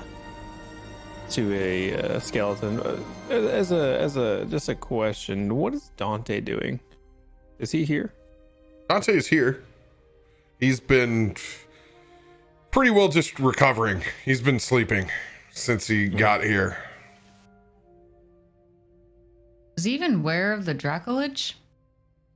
Yeah, he was aware. He was Did he sleep through that too? he knows, but yeah, like we kind of ruled like he was unconscious back there. So he's just been kind of like posted up. Then I will go down and eat food. Wait for me. Kiki's gonna Come on. jump after him. Well, you me laugh. It's very rude. What was that, Kiki? It was rude. He didn't ask if I was gonna come downstairs and eat with you all. Obviously, you're gonna come downstairs and eat. How am I gonna stop you? Well, sometimes it's nice to be invited. It's our ship. You don't have to be So? invited. Well, you can, actually. All you have to do is ask a Fine, question. Would you like to come eat dinner? Yes, thank you. Great. Let's go. And she will skip now. She's happy. That's right. Welcome. Come on down into Tormund's Fried Emporium. If you got anything you want me to fry, I might as well consider it at this point. We got fried salted cod. We've got potatoes. There's some fried salted chocolate balls in front of Gale that are starting to disappear relatively quickly. Gale, take your damn hands off of those things. I said one, not all of them. There's something else in these because I am feeling very good right now. Oh, What did you cook these with? No, they're in whiskey barrels. Rum barrels. Rum? Is that what it was? Rum? And an And I will 18-year-old take a rum lot of barrel. them, please. Bring me the rum. And So whatever many I the didn't rum is tell in. you. That is what I But it want. was just like aged, right? There's not like a lot of alcohol. There There's is a lot of alcohol. Everything in this vessel has a lot of alcohol. That would explain a lot about how I'm feeling right now. Whenever Yeah. I see skipping Kiki in her little demon form making her way down to the galley, I get down on a knee and I set down my small bowl of chocolate mousse. Kiki, come here. Is this for me? No, not the mousse, but we have plenty of it. Oh, I will get you a bowl in just a second if you want. yes. I have something even cooler for you. Better than a moose? Better than a moose ball. What's better than a moose ball? As he reaches into his pocket and pulls out one of your stones left behind from the Fae. Her eyes are just gonna go massive, like huge, like Anywhere! I thought she's gonna look at Valas. I you lost it, but you didn't actually. Well, maybe you did lose it, but we found it! and she's just gonna like scream. She's not actually gonna touch it yet. Like she's just looking at it like it's this majestic thing. Like I can't believe it. How did you get a hold of it? Where did it come from? It's a big rocket again! Brayden got this for my friend, who got it from the Fae. It was there? It was there. You left it on the table at dinner. I would never do such a thing. Of course you wouldn't. But it is in your hands now. Thank you. I will never lose it again. And she's gonna hold it up. Dear Rock, I promise I will never lose you again. Plus now I have pockets! It has one googly eye. all Only attached. one that's left. Mm. that's all it needs. That's all it needs. She will place it in her pocket, but keep her one hand in the pocket the entire time. Just to remember it's there.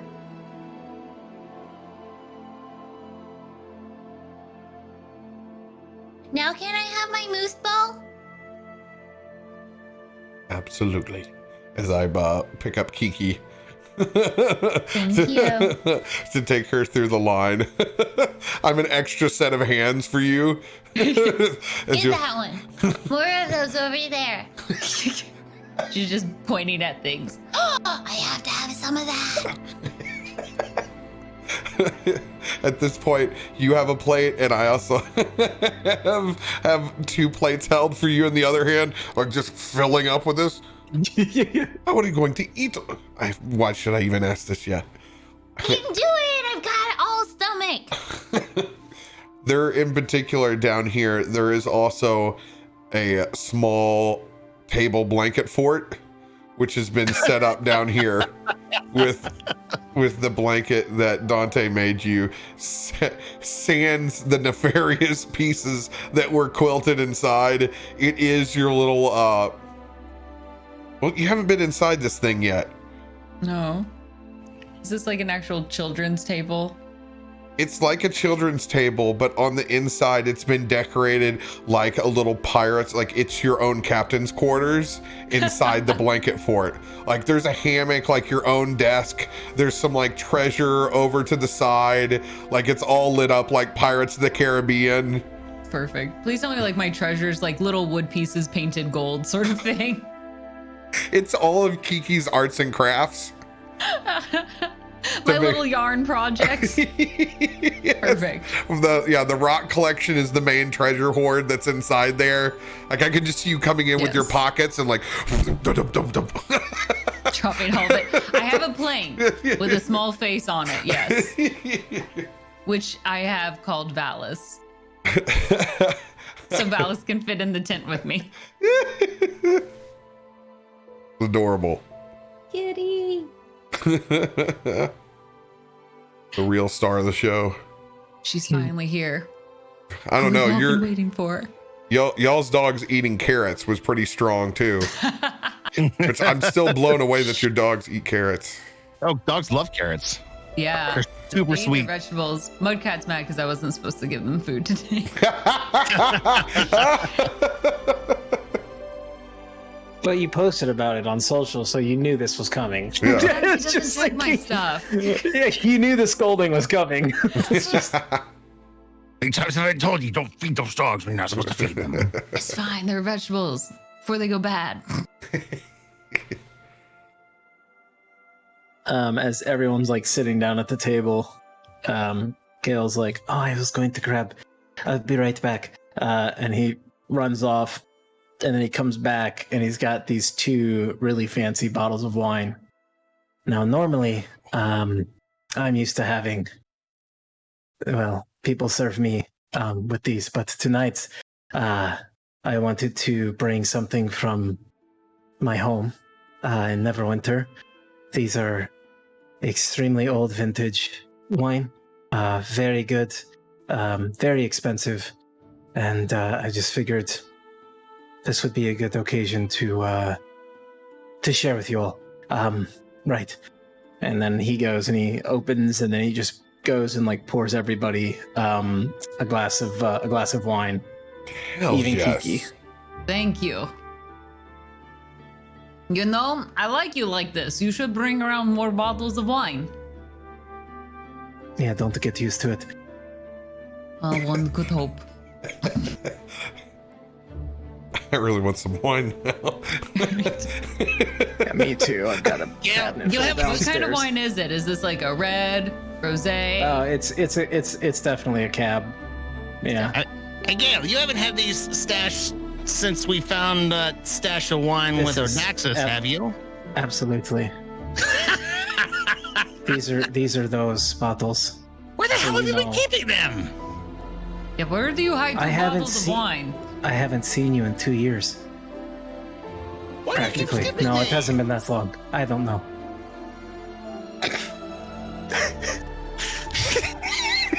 Just shut up and drink your wine. I'm not complaining. As you guys are arguing, Valas will walk over and whichever bottle's unopened, he's gonna, let me see this. He's gonna grab it out of your hand and look at the bottle. Is there anything on the bottle? Yeah, I mean it's a fancy ass label. It's white and it's like got gold trim and it's curled. It looks like and a classic bottle of Burgundy. Great. He's gonna uncork it with his teeth and drink straight out of it, and then pass it to Cheekios.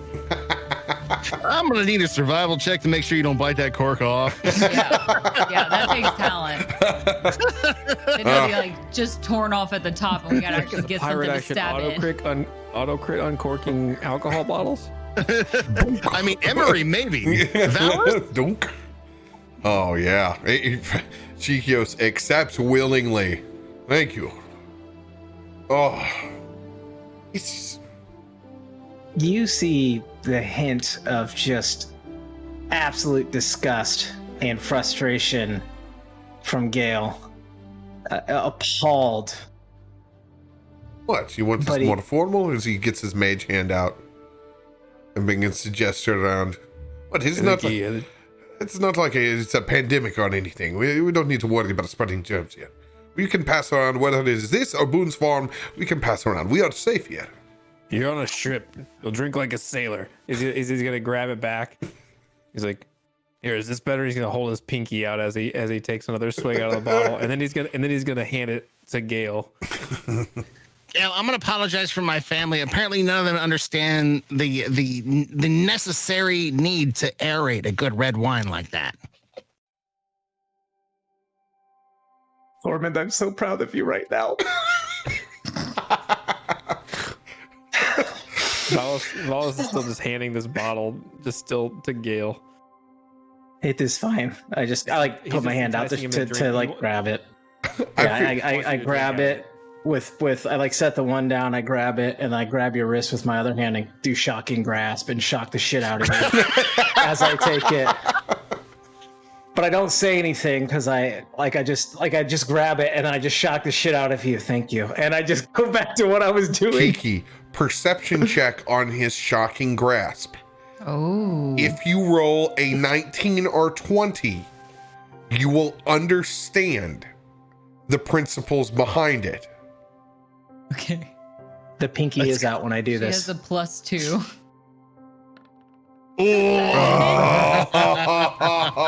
She's having fun in her tent with Plank Valas, okay? Are you having a conversation with Plank Valas? Yes, of course. I'm feeding him. Do you talk for Plank Valas, or does he talk back to you? I'm Valas. It's hard to do Kiki's voice as Valas as well.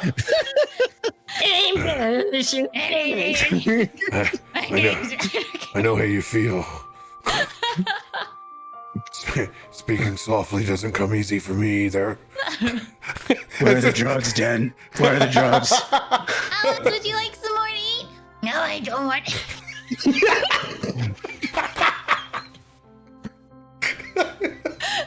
Oh, please, Like please Kiki, she continue. smoked for 80 years. You forgot to throw in a fucking. You got to throw in like a curse word every other word.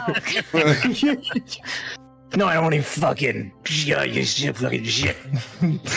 Speaking of brooding Valas, this is about the time that a very, very groggy and dazed and medically recovering Cheekios is making his way down those steps. Behind him are both of the giants, Harshnag and Alistar as well. I hope that you've prepared more than just that for dinner, Tormund. We got some hungry stomachs here. Oh, that's Don't you worry your big ass. I got plenty of rendered whale blubber out here to fry anything I got in these barrels in. You just bring your appetite. I'll feed your big ass. Both of your big asses. Oh, sorry. A little frog in my throat there. Oh, that's better. You want me to fry that too? You cough that son bitch up. I'll put it in the pot. For God's sakes. It is nice to be more than 5 feet away from you now, Harshnag. Sorry I didn't let everything loose during combat. It's a bold bad habit. It's bad when you accept it. The bills of a ship to be more hospitable than the person that you've sat next to. I'm not saying it wasn't fun. It's just a good change of pace. As Alistar immediately goes over to Ruby Shore, she just needs to be around another woman for 5 or 10 minutes. She's gotten her dose. Come on over, take a seat, and we'll get some of the nice wine. Trust me, that's going to make you feel a lot better. Thank the gods. You have been thinking of me. Don't worry, I'm always looking out for you. You're the best. We have to stick together, you know. All of these are a mess. Someone has to keep them in line. Oh, if only we got paid for it, though. Tell me. Harshnag, bring your big ass over here and try some of Tormund's cooking.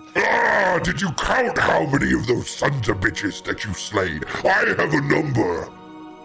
Do you have a number? Look around you. The only number I need is what's around me. I got my boys, and I've got my family. To hell with how many people we've killed to get here. That sounds like a man who's had less than 76. That's what I thought.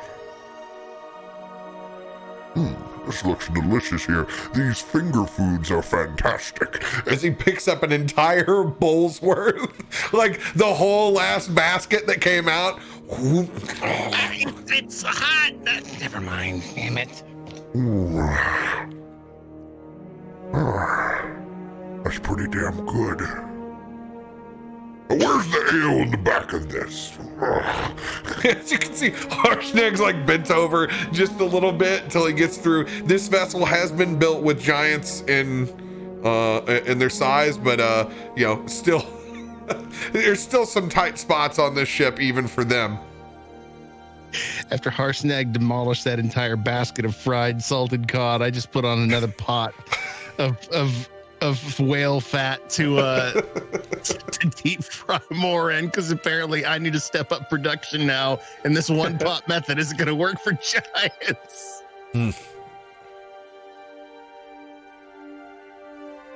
I'm gonna twin spell Ray of Frost and just you just see me shooting out too, like just trying to keep up, just like. Just keep these cold. That's all I need. He's in the salted cod, and you just see batter and flying everywhere as he's getting back in here behind these pots. Dominus, I'm gonna need double time on those hush puppies. We got hungry giants here. Whoever is closest to the stairs right now, I need you to give me a perception check. I'll take that. Go for that check. Cool. I have a plus 13. Good. Yeah. 24 then. 24.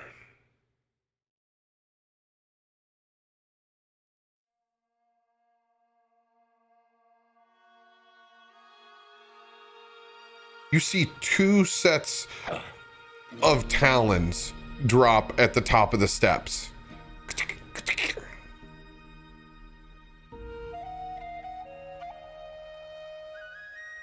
And a feathered-like body begin walking down the steps.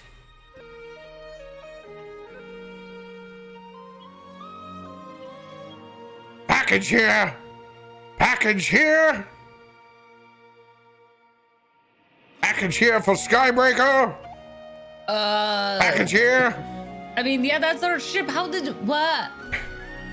Who Package are you? here, as you can see, an Aarakocra in full water-deep postal gear.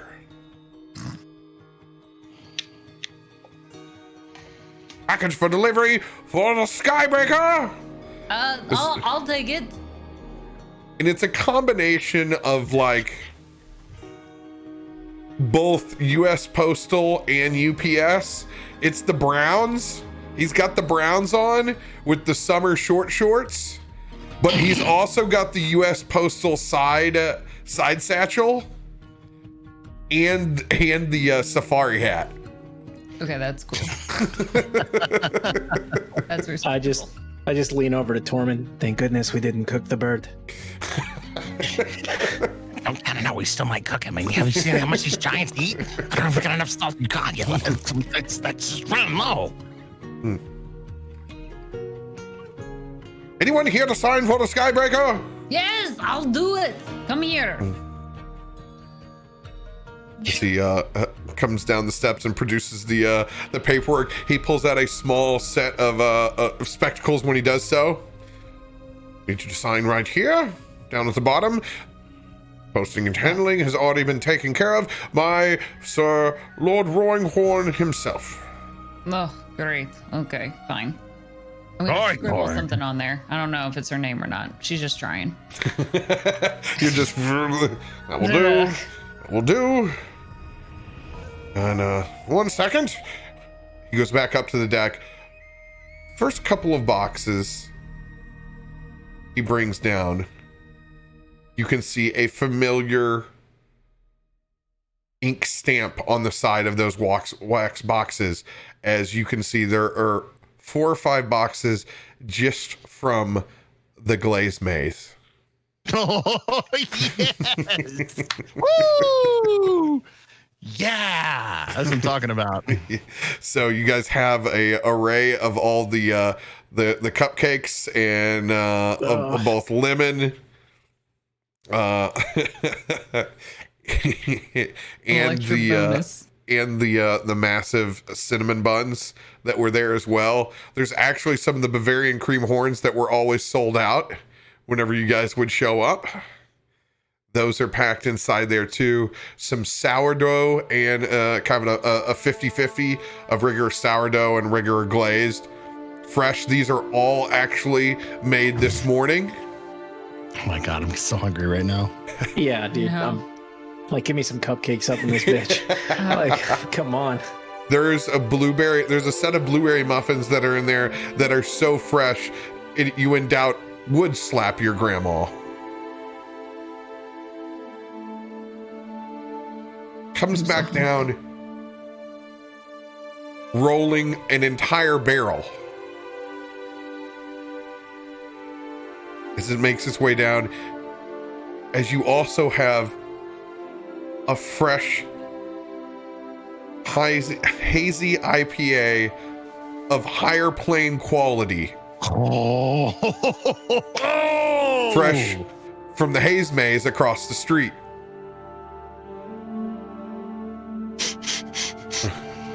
Cheekios. Recognize that smell. Is that what I think it is?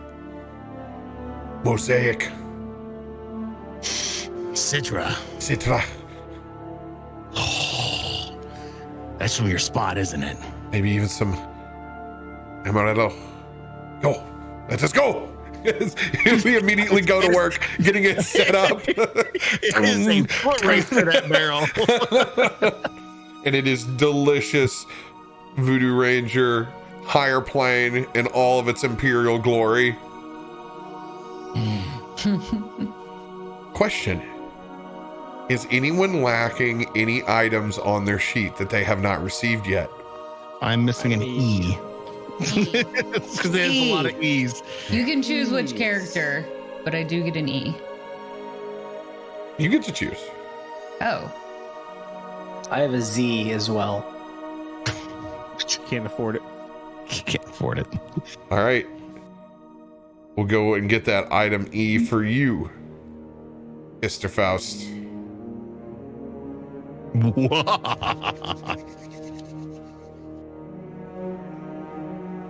What would you have me roll?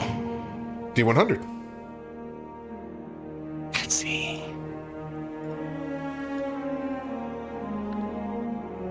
It's a 9. Hey! or a 900, depending on how you look at it. It's over 900. Doesn't work, does it? Potion of greater healing. Ocean of poison that you drink. I mean, between the higher plane, you never know.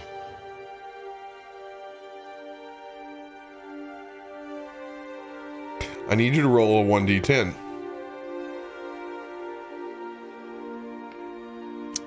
Hey, we're sticking with that low. Oh. That's the 1. Bam. Whammy. Another d20. Ooh. We are going deeper down the forest. Hey, it's a 2. 912. 90210. Can we get that address tonight? Oh. Did I just roll the Becky of of items? No, I haven't actually looked at it yet.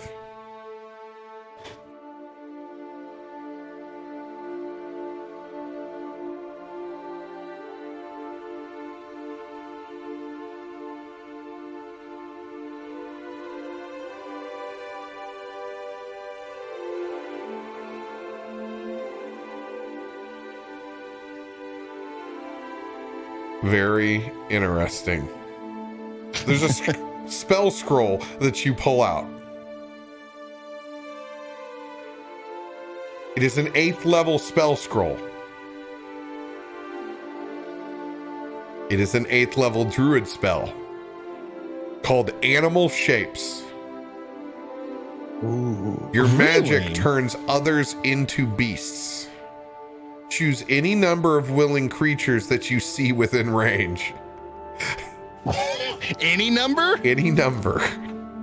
You transform each target into a form of a large or smaller beast with a CR rating of 4 or lower.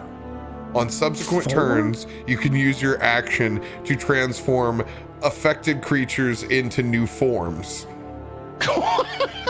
So basically, I can just reshape them every time. Yes. Now, That's how that works with my game, I don't know. I would say that you couldn't just do this at will because it'd be resetting hit points. This particular spell, I would more or less like to see as some form of utilitarian, like as a not so much like okay, we're gonna roll into combat this way. It's more of like, okay, use this to combat some kind of challenge. You can be animals for 24 hours. Good God. I've got it. You know how Lord of the Rings, like they all had to walk everywhere, but everyone's like, why didn't they take the eagles? Just turn us all into eagles and we'll fly to the wedding. I mean, it's not out of the realm of possibilities. No, like that's, Could all just be birds. dude, for real. We may have just got a blessing of blessings. I didn't mean to seriously take your idea, like whatever you want to do. I was just throwing that out because I was thinking of Lord of the Rings. Like, why didn't they take the eagles to Mordor? I mean, Why didn't we take the eagles to Yonsei Ben? For real. Turn us into eagles, and then when we get there, turn us into humpback whales and drop us. All the fantasy movies and God. We preparing me whale for bomb this. them? Technically, I mean- oh my God. Let me ask this Bio question. bombs? Does a rock fit into a CR4? a CR4. There's a lot of good shit at CR4. Okay, so a CR4, you could have things like a banshee. Let's see what else we got. A deathlock. It's got to be beasts. These are beasts. I thought. Oh no, wait, never mind. No, Hold on those are one not second. beasts. Elephant. Dumbo drop. Awesome elephant. Operation Dumbo I've Drop. never seen an elephant fly. A giant coral snake. There's actually not a lot of level CR4s specifically. It's up A to. two-headed plesiosaurus, a stegosaurus, I want to be the Stegosaurus. a giant subterranean lizard, I'm gonna shut up. I'm gonna shut up before I get muted. those are CR4s. If you're looking at below CR4, then you have things like a giant scorpion, a killer whale, giant snapping turtle.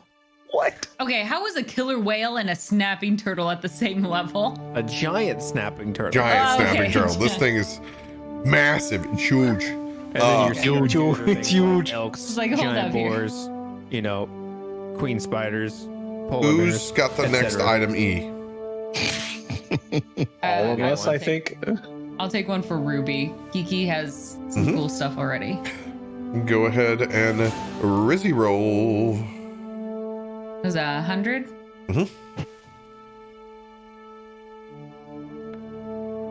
You could totally do 38. totally do birds to elephants.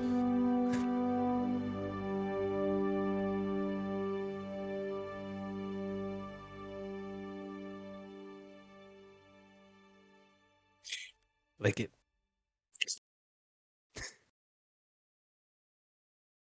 Oh my. Yeah? Ruby, you find a potion wrapped Okay. up in your present. Potion. As well as a handwritten note Okay. that appears to be from Lord Roaringhorn himself. As you open up the inside of this, you find a potion of Storm Giant Strength.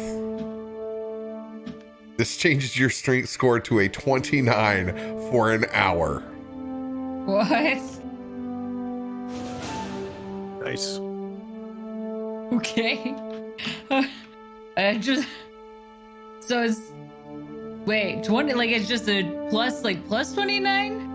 The score, your strength score is 29. Oh, okay. So yeah, you'll be like a plus ungodly. Jeez. Okay.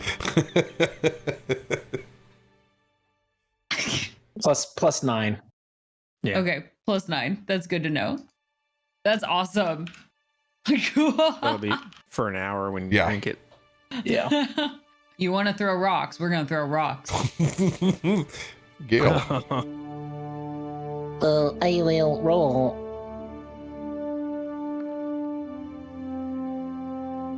$55. 55. Fitting for you, you find a potion of supreme healing. Hell yeah, that bad boy, 10d4 plus 20. You act like I'm always hurt. I had to grab you out of midair after you get the blown out of you. Not my You fault. say 10d4s, but he's gonna roll 10 ones. What? So. I get 10 HP back. Chad just said can't drink it when you're unconscious. Savage demon. Valas. All right, D100. Ooh, there's the high roll. 89.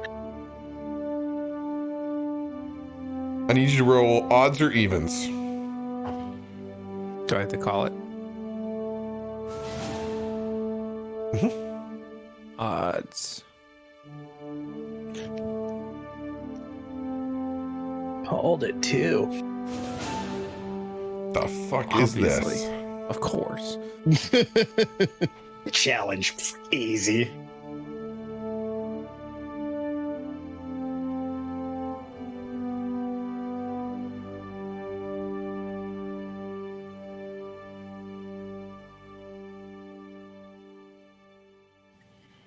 What is this?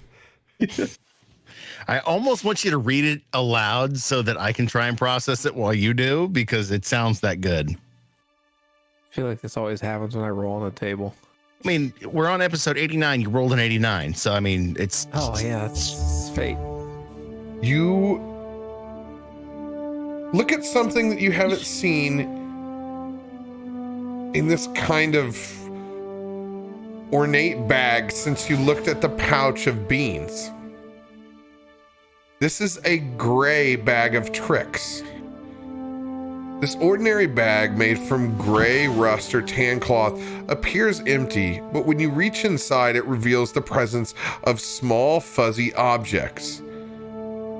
The bag weighs a ½ pound. You can use an action to pull a fuzzy object from the bag and throw it 20 feet.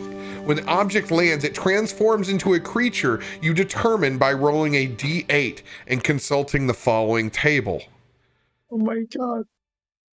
It can be one of these creatures: a weasel, giant rat, badger, boar, panther, giant badger, dire wolf, or giant elk.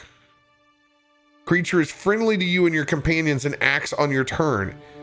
You can use a bonus action to command how the creature moves and what action it takes on its turn, or give it orders such as to attack enemies. You just got a bag of mogwais. That's insane. It's interesting that there's 3 different versions of this. Yeah, with different listings on each, and none of them being stronger than the other, just different.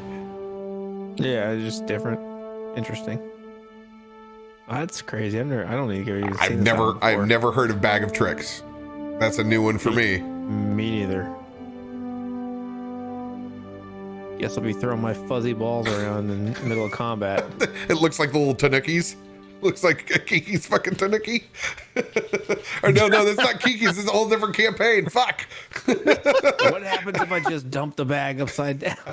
The tanuki needs to be like our Moog station for Final Fantasy. It just cross campaigns. There's little stuffed tanukis wherever we go. Yes. They make their appearance here and there. It's our little anime mascot. Last item E.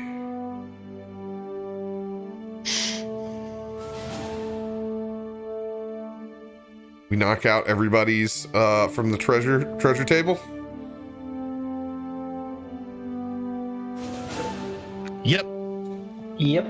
Just checking all my characters. We're good. All right. Who will take the honorary of the group gift? Gail. Oh, dang it. Fine, the new kid can have it. Kiki can have it. I'm fine. No. I'm the new kid. No, you can have it. Kiki's old. She doesn't need it. And this is a group gift. It's just whoever's rolling. That's your pressure, Gail. Okay. You roll well on D100, these things, right? D100, right? Mm-hmm. I'll put that bang on him. 2.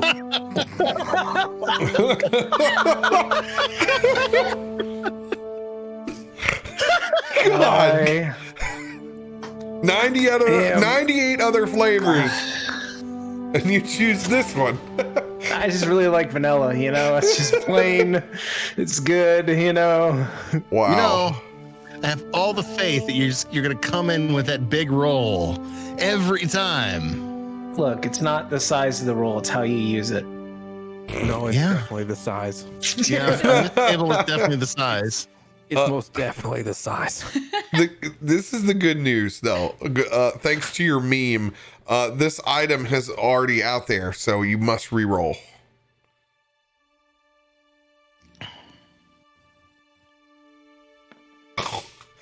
All right. I thought it was about to be 00. Which would have been good news because 00 is top of the board. Yeah. I got Omened. Omen still lives. Just as the Tanuki does. Omen is the Tanuki. Aim small, miss small. I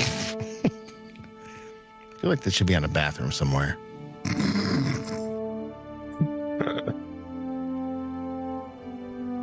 We're gonna need there's too many crates for this one. Just everyone you just come up here and sign for the large package.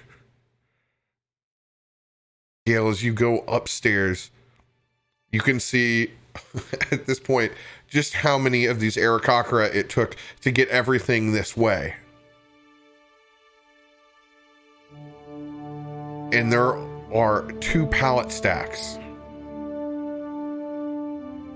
Opening it up, inside, everyone has a +2 version of armor of their choice. Yeah. From Lord Roaringhorn. That is big. +2 arms. So you add +2. Yes. Dang. Whatever type of armor and this can be different than what you're wearing. You can literally manifest on this whatever you would like. Whatever kind of armor, it will be a +2 version of it.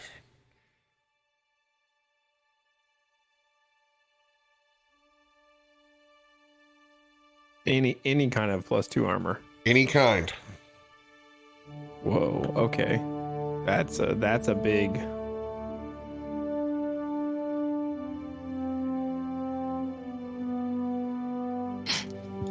We're talking even resistant armor. No, this is Oh, regular. You said he can. You said any, bro. Bro, you said any I kind, want man. +2 demon armor. That's all I'm saying. You wouldn't be able to wear it anyway. We'd have to go to Kiki. Kiki may not because she has unarmored defense, and that may drop hers if she has to put on armor. I will pull up something for Kiki then. Since you do not wear armor, Yes. and Tormund doesn't wear armor either, correct? Correct. But Ruby will take that +2.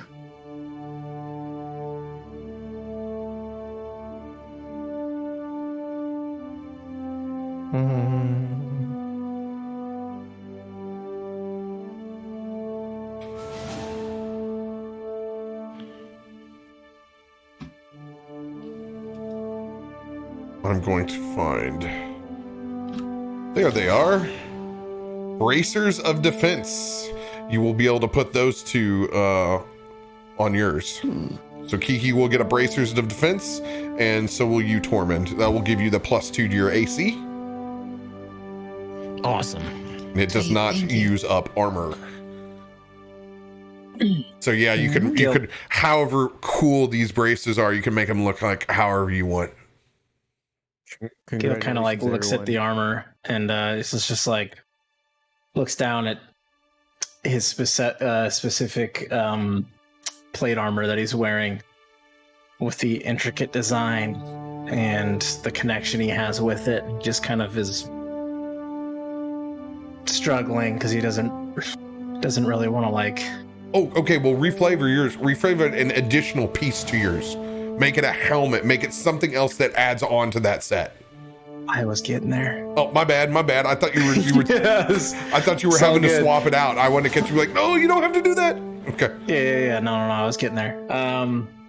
And then, so he kind of sees that, and then like he kind of looks at everything and sees like everyone grabbing it, and then he just like looks over and he sees these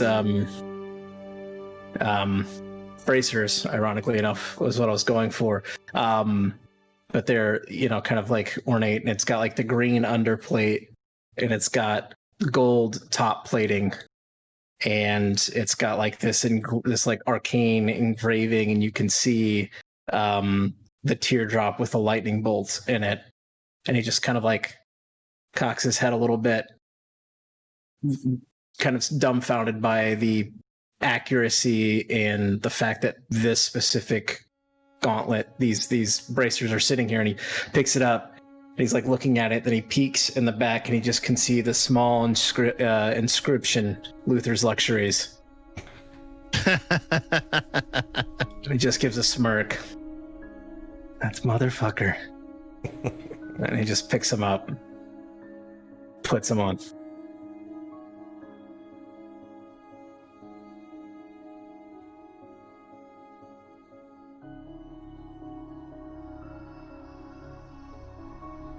Cheekios has a very big smile on his face.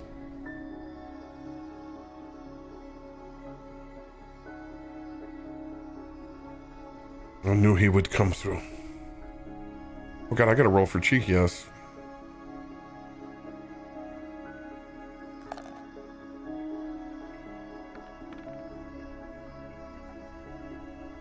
Oh, uh-oh.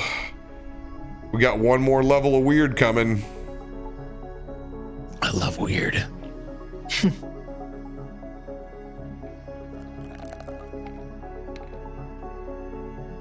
Four.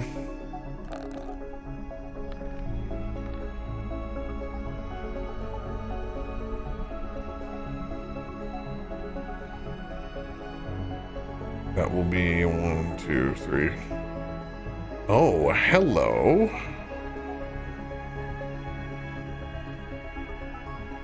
One, 2, 3, 4, 5, 6. Already have that spell.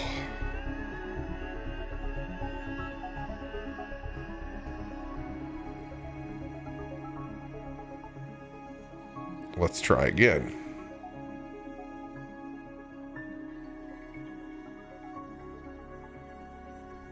One, 2, 3, 4, 5, 6. Already have that spell.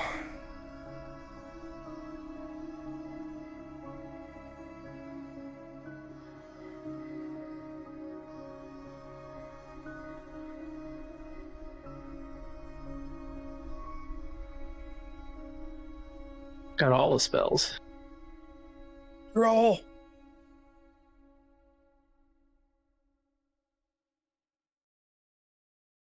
You guys know that since we all got this +2 armor, that just means that all the attacks of our enemies go up by +2, right? 100%. welcome to DMing 101. Scale it. I don't know. Things were pretty awful last battle. You let your players think that they've gained an advantage, but really keep the stakes exactly the same.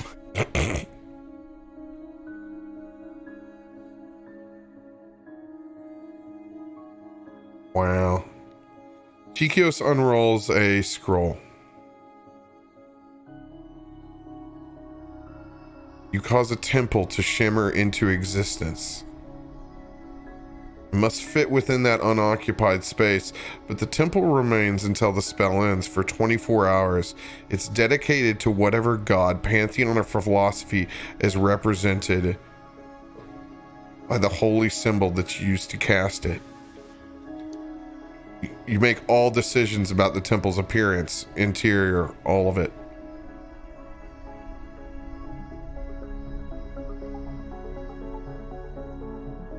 What does it do?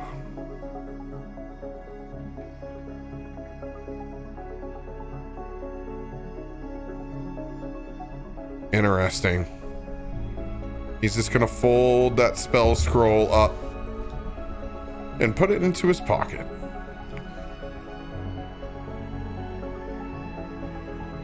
It is good to see that Waterdeep has not forgotten us.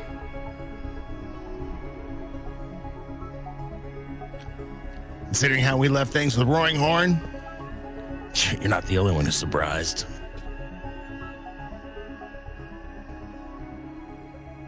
But I guess they had something to do with freeing my boy. So I shouldn't be entirely that way. Can I open up my note that came with my potion? Absolutely.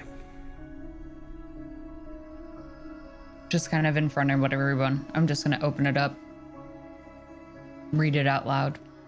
Dear Ruby, I hope this letter finds you and your friends well. We have sent some of the finer creature comforts from Waterdeep your way. Hopefully these gifts will find you all safe and well on the material plane. We have done our best to exhaust our resources on the deployment of forces and retrieval of one Tormund Faust. And commence the overthrow of the Sultana's reign in the Plane of Fire. Chief. You will no doubt have seen at this point that power deal has been brokered with the fire giants themselves. But on a more personal note, would like to send my dearest of apologies for how we departed the last time that we saw each other. While I understand we will not always see eye to eye, but I have come to understand that sometimes responses should not always be knee-jerk reactions. And it appears that my ways have caused the intrusion one too far across the line into people's own personal privacy. While I reflect on my mistakes, I can only send greater understanding as I try to learn from them. You will always have support of the Roaring Horn Estate and of Waterdeep. There will be more communications to come.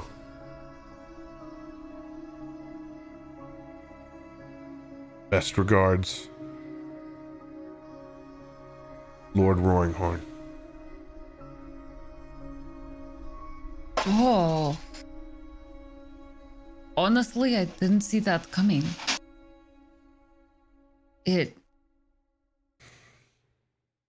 I mean, yeah. That's very nice, actually. I am kind of shocked myself. I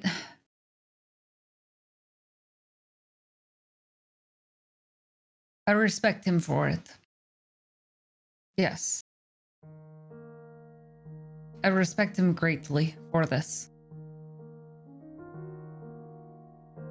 Well, I understood what he was doing before, and I didn't agree with it, but I understood. But for him to be at this place now takes great strength and growth on its own. I think we have all realized that we have lost much. Mm. And it is a time to come together, not let things to divide us. Mm-hmm. And I'll be dead honest with you, Ruby.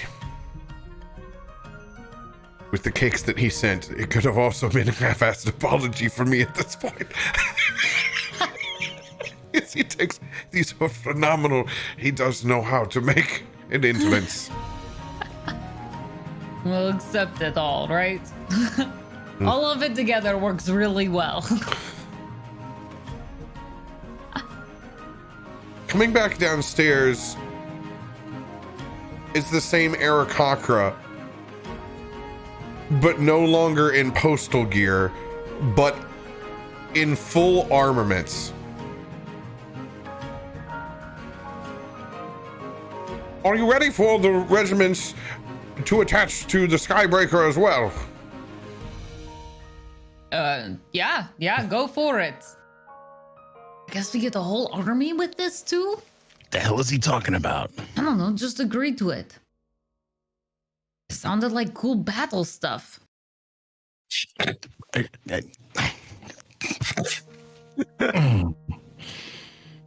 I've never been in the battle like this. I just bring my own stuff. They're talking about like big armory thingies, I'm assuming.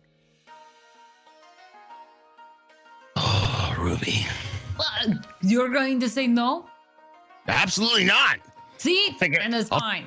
Take every soldier we can get into this. I understand enough to say that sounds like a good thing. Do the good thing. As you guys make your way back up to the top of the deck, you see the skies literally filled there is an entire battalion of armed Aarakocra that you can see with their own style airships as well, that act almost as aircraft carriers for all of them as the skies begin to fill up.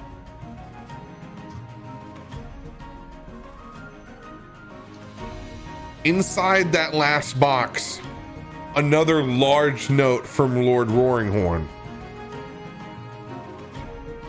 As we have brokered the peace with the fire giants as well, restoring them back to their natural home on the plain, so has come a deal with the resistance in the form of the cloud giants. As you look up to these floating ships of Aarakocra, you also see billowing clouds that begin to stack up all around on the outskirts, slowly revealing different style domiciles on all of them. Surrounded, floating in this structure now, you can see castles that have literally formed almost a city around the Skybreaker now as the clouds pass over, revealing their veil. You can see forming a set of steps that come all the way down. In particular, you will rendezvous with a leader of the resistance. Fologos is his name. He is your contact for the corresponding army.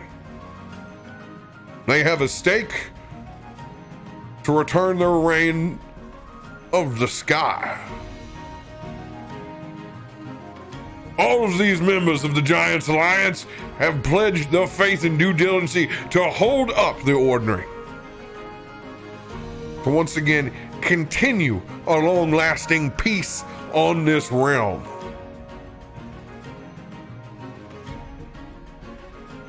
As you can see, a well-armored cloud giant making their way down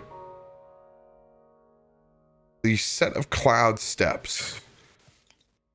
Flowing bluish purple cape back behind them, the classic sky blue, baby blue skin, white hair that's come back braided almost Viking style, fresh, clean cut on their face, and those just ice blue eyes that stare back as they make their way all the way down.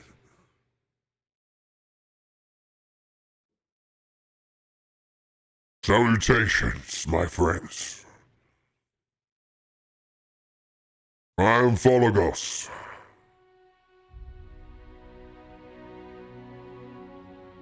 And I am here to convene with our true queen.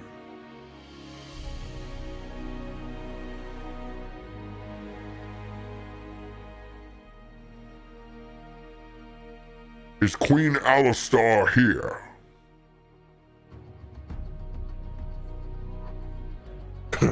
Queen. Cheekios looks back at the rest.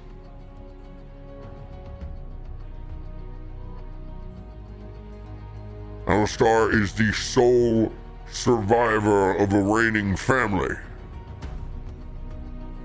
She is currently the royal bloodline to this resistance.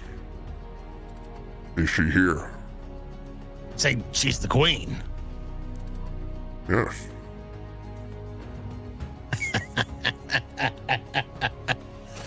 Alistar! I always knew you were goddamn royalty, but apparently now you're the boss. Alistar comes stumbling up the steps. It's hilarious. She's a little drunk. She's got some wine, some moose, and she's got a couple pinches of those sourdough donuts. What? What am I eating? Oh.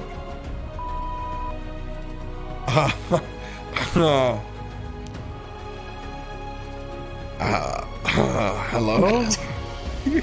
Hey, shape it up, kid.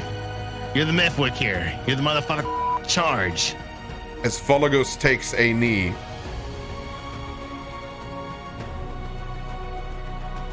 My queen. This will come as probably a shock and surprise for you. But you are the last of your royal bloodline. And the sole leader of this resistance.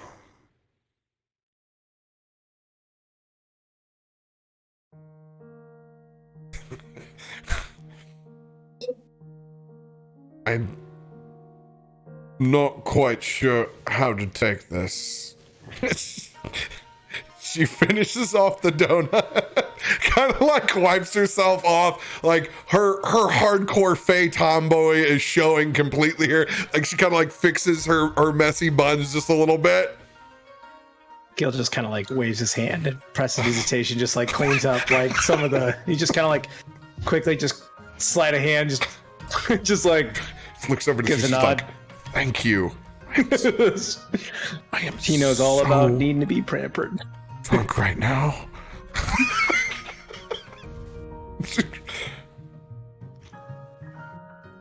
Well, quit kneeling. Get up. Get up. Get up. First order. Folagos. You will need to be briefing me on several things. But first, you are not allowed to talk any business until you go down there and eat.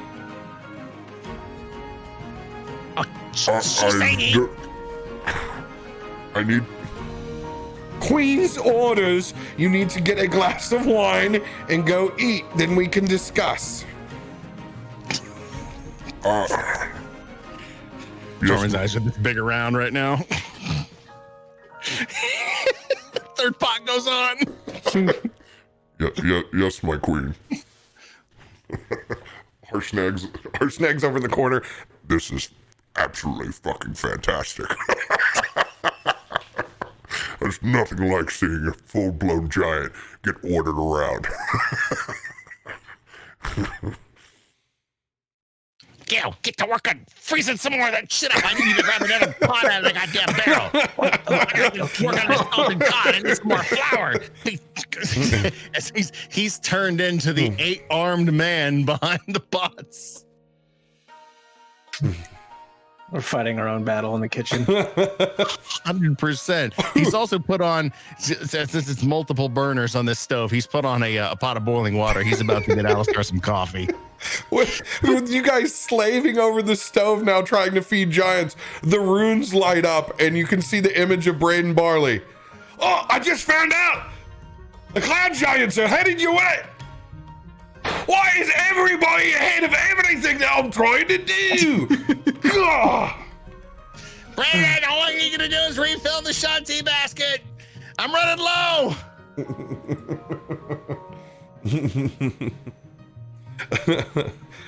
Do you guys still need to take 5? No. My apologies. I did not look over. I was zoned in. I figured you guys had to take care of Chief. I'm gonna like look at Tormund and just as we're like kind of going, quickly or whatever. Hey Tormund. What do you think Belle's doing in all of this? Bell. Why is that ringing a bell? Lewis. Who? From Neverwinter, the captain. Remember he had the cannons on the deck and the like machines was shooting when we were fighting the Talos dragons. He was the airship captain, Braden's friend. I get it, but you're bringing that into now? I've got giants to cook for, and you're not chilling my goddamn moose. There are airships everywhere. It just popped into my head. I don't know what to tell you. Okay, I was. Hey! Brayden said something. Look at me. Focus on these eyes. I need you to do what I tell you to get all these giants fed before they eat you. Torment. I'm drunk. Dad! I need you to bail for me! As you guys are What are you fighting, talking about, boy? I'm so sorry that I haven't given you guys a bathroom break. I've just been locked in. please go use the restroom real quick. I'm surprised one of you guys didn't just like throw something at me digitally. My apologies. Dude, I've already gone outside. I've literally battened down the hatches from the windstorm that's going on outside right now. Oh, I thought it was just Gail trying to join the audio call. It's been you the whole time? I'll be here one way or another. Listen, I'm a storm. Just doors slamming up against my car because the God. kids didn't lock the side gate. Oh man, brutal. Why don't you go grab a beverage and use the bathroom? Yeah, I'm I'll going to go- take a quick break. Yeah, Go we'll use the be right restroom. back.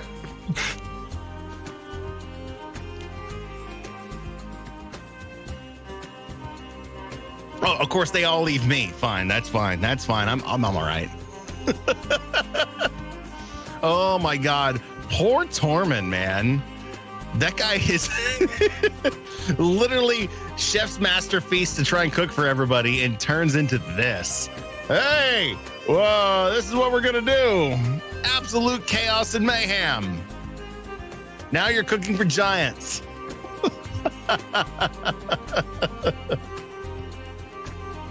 I'm okay with that. Honestly, that right there, that was my Thanksgiving. If you had to basically encapsulate what was going on in my life on Thanksgiving, it was that. I spent 4.5 hours behind the stove on Thanksgiving and just, I had no idea where the time went. It was just whoosh, gone.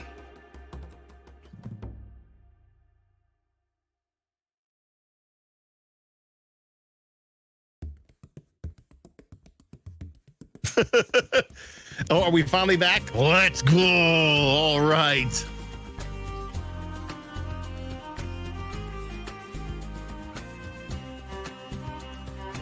Not enough voodoo to fill the tank. So here's the nice thing about higher plane in my area. We have no stock problems. So I bought 2 Sixers today. Now, the question is, I'm 4 in already. Do I go 5?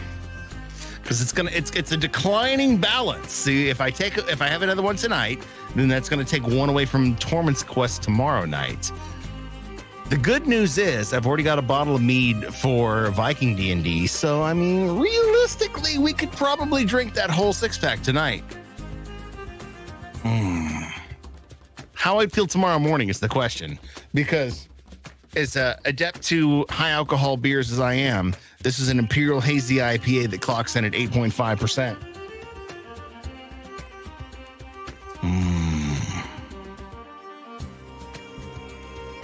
You know what, Lasky, I will have one for you. As soon as everybody comes back, I will roll to my fridge. I'll grab one more Unamas for this campaign to get us through the rest of this. And if you believe that, I might have some oceanfront property in Arizona I can sell you. Leftover turkey, faux egg rolls. Oh my God, dude. Oh my God, that's what I need to do. I need to make fucking egg rolls with the turkey that I have left. Quite literally, I looked at my fridge today and I was going to make dinner. And I looked at it and I went, there's nothing here I want to eat. 100% of nothing here I want to eat. But if I make some turkey egg rolls, ooh. I just need to get creative with it, honestly.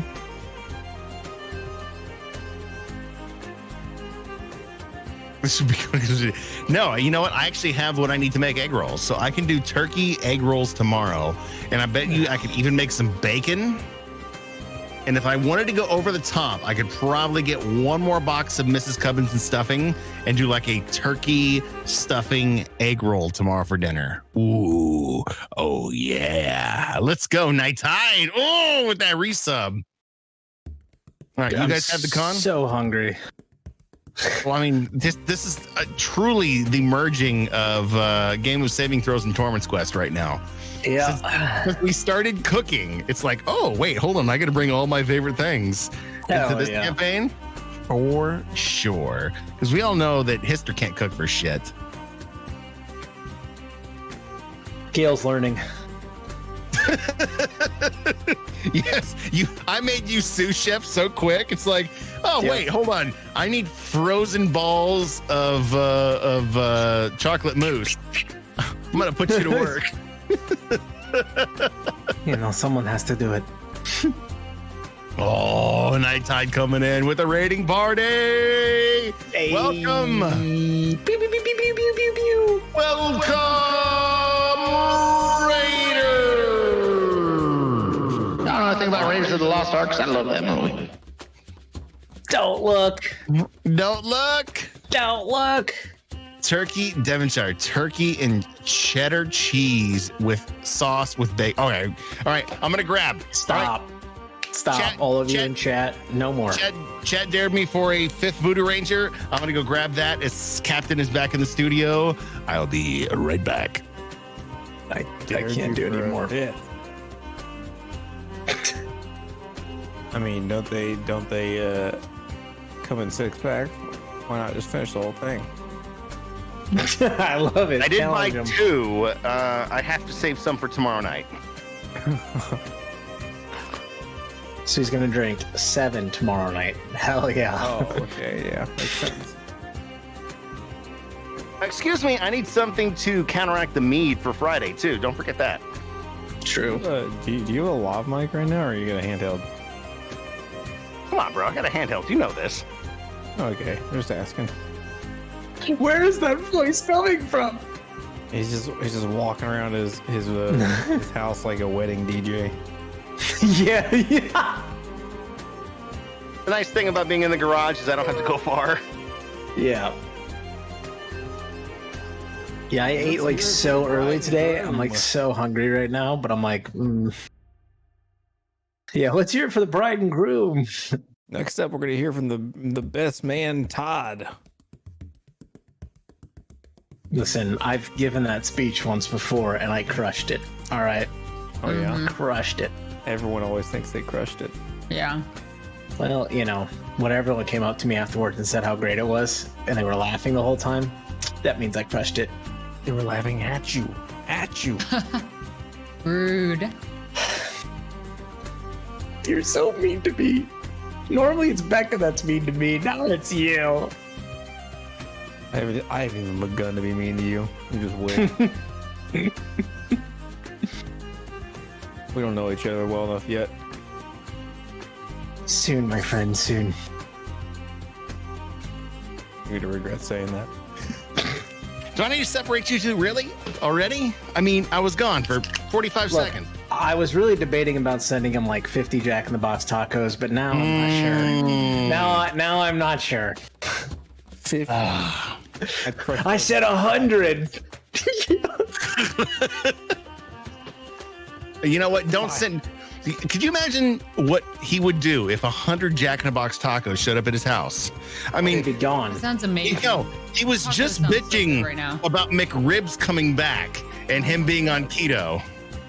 If someone mailed me 100 Jack in the Box tacos, I don't care what diet I'm on, I'm gonna eat them. You see him sitting there with a taco in his hand and a spoon, just spooning out the fried middles, just crying. It tastes so good, but I want the shell. If someone mailed me 100 Jack in the Box tacos, first thing that would happen is they go in the oven to, recreate some of the crunchiness, probably. Yeah. Heat those suckers up. Probably He's gonna put him in the air fryer. I mean, if I had, I gotta get an air fryer. I don't have one yet. Mm-hmm. I'm asking Santa for an air fryer. We'll see if that happens. I need one. I've been looking at them and I keep thinking, yeah, I'm gonna get one, and then I don't, and then I regret not doing it every time I make wings. It's because you look at an air fryer and you go, what the am I going to do with an air? It's not like it's oil, so am I not frying anything? So the whole air frying is all just a big lie. Mm-hmm. You're just air toasting at that point. I mean, I still love it because I do it. Yeah, I've heard that. sometimes it tastes good. I've heard the French fries are pretty good. Like Yeah. day old fries. Yep. Mm-hmm. Any of that kind of stuff that you can throw in there, it revitalizes them a bit. All right, but let's rephrase. It's not an air fryer. It's an air toaster. Oh yeah, I don't You're know an what air it is, as toaster. long as it makes the food good. I just called it toaster. You're just Yeah, that's at this point.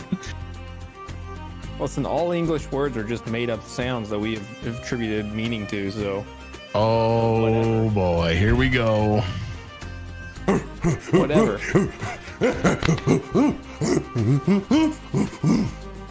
Let's be honest.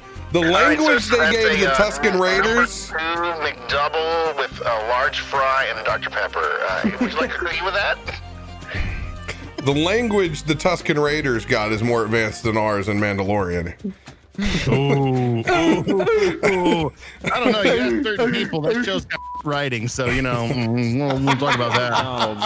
Oh Speaking of God! McDonald's and the food talk, if you were to go to McDonald's right now, what's your go-to order? Coupon. No, this is a safe space. There's no shame here. What's your go-to McDonald's order? The buy one get one for 50 cents mobile app coupon for a quarter pounder with cheese.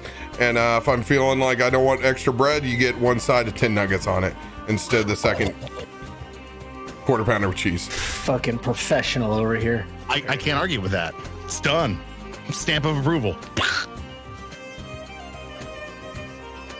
I'd be hitting that double quarter pounder and then probably 4 or 5 McDoubles on the side. I can't do McDoubles when I can get a fresh cheeseburger that's on coupon. I can't. I can eat the other ones if they'll make them fresh, but they don't make them fresh. So they're usually, you're rolling the dice, man. I order all of my burgers plain because I don't like all the condiments, and so they're always fresh. That's not always true. It's a good indicator. It increases your odds, but does not guarantee that you won't get a cold slice of cheese and a heat tray burger. The thing you have to watch about is they cold bun you. They cold bun you. There's nothing that you can do. Put in an air fryer. It's an air toaster. At that point, when you're officially reheating fast food, the key is to raise your BAC to increase its deliciousness. Reheated fast food, sober makes you question things, makes you think, maybe, am I David Hasselhoffing this moment? Am I should I be on the floor? I remember one time coming back from a float trip. No. And I was, me and Caustic were both really, really drunk. And we went to a Burger King with some people, and I remember that being the best fast food I've ever eaten. We sat in the car eating chicken fingers with people. Yeah. Yeah, the chicken fingers, and just like, I think I had a Whopper too, and I was like, oh my God, why is this so good? BAC. Hey, I had a fresh quarter pounder with cheese the other day that I declared was the best one I had ever gotten from a McDonald's ever. It was so deliciously greasy, cheesy, and awesome. Right ratios of everything. I was like, man, can't fast food be like this all the time? And I'm like, oh yeah, it's called Chick-fil-A. Wow. Correct? If don't even get me started. If McDonald's would just cut their menu items to 4, world would be a better place. Hey, listen, McDonald's would just make Wendy's quality food. We'd be already in a better place. I wish I had a good Wendy's. I have a horrible Wendy's. Dude, Horrible Wendy's in it's town. So, dude, the fresh cut sea salt fries. Dave's double. Everybody's got a better Wendy's than me. Dude, listen, they sell a triple cheeseburger there, sir. Why are you getting a double? Because I don't need a triple. A double fills me up just fine because I want room for that medium fry. I need the right ratio, but we devolve. Medium. We devolve. We go back. Bring this back in so we can wrap this bad boy up. Back on the airship. Now revealed that Alistar is the heir to the resistance of cloud giants that oppose Sansuri's reign and arranged marriage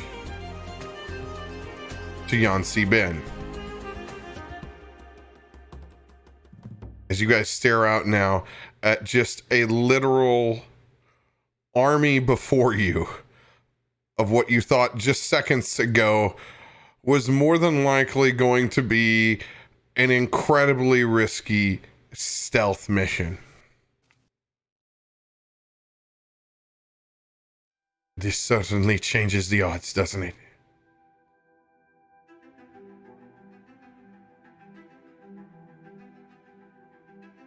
We will take any help that we can get. Queen, Alistar. When we get done with this feast, you will be in charge of the regiments. We will be in charge of the stealth force that goes in to eliminate the main targets then. We must also make a plan for our friend Nightcock, as if he is still alive. He is still alive.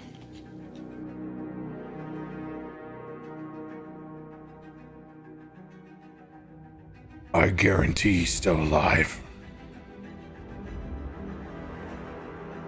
As Dominus steps up to the rest of the group. I know every in and out of that entire fortress. They will be expecting everything. None of this will catch them off guard.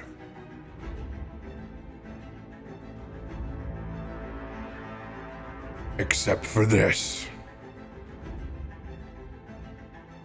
As he begins to manifest a small pocket dimension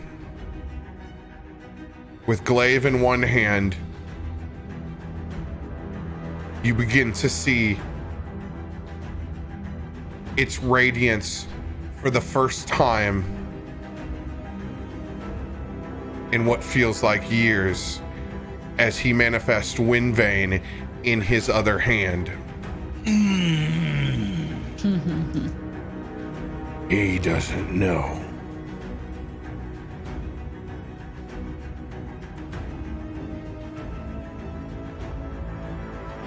As he clanks and puts it on the ground.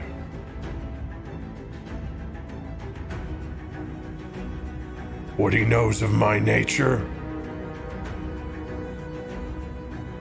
I'm not sure. But let's assume the worst.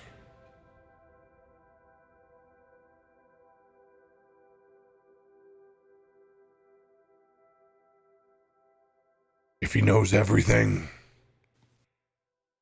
Nightcock will no longer be in that prison. He'll be as close to them as possible. He'll become the insurance policy. It all depends on what he knows. One of the things we know about her, she likes his plumage. She had her whole castle decorated with clones of his brother. Mm-hmm. Truly sick. I remember. Even if I was seeing through eyes that weren't my own.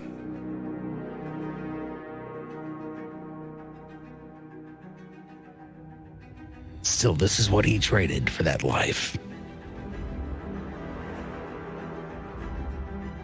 Let's make the best of it. Mm-hmm.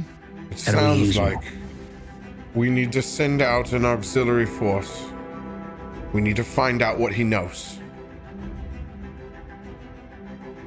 That will change everything. We need to know just how prepared they are. even with the amount of forces that we have, even if it's a fair fight, we are going into their home. Their forces will be great.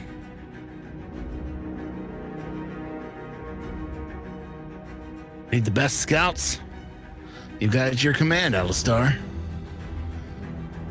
They're the ones going to guarantee they can get in, see whatever they've got set up for us, and get back alive. Question is who?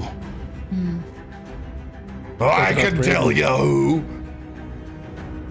As Braden Barley begins to make his way up the steps, I think I know a few people.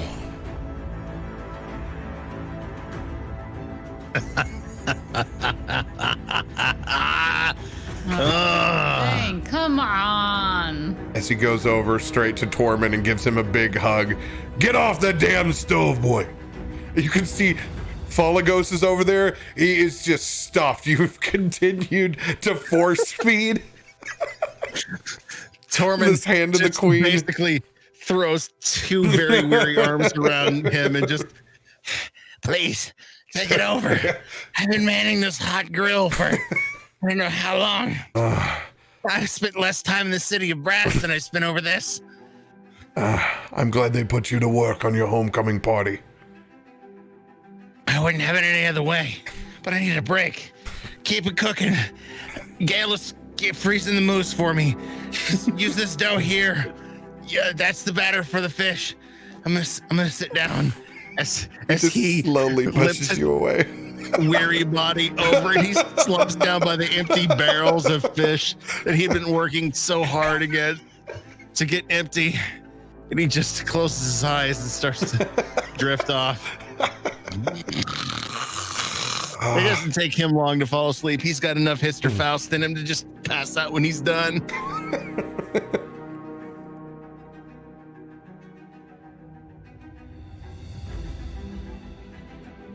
We will send a mixture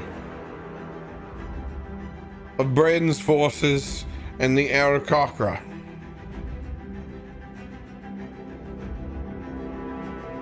They will find our reconnaissance for us. The minute they do, we will strike accordingly.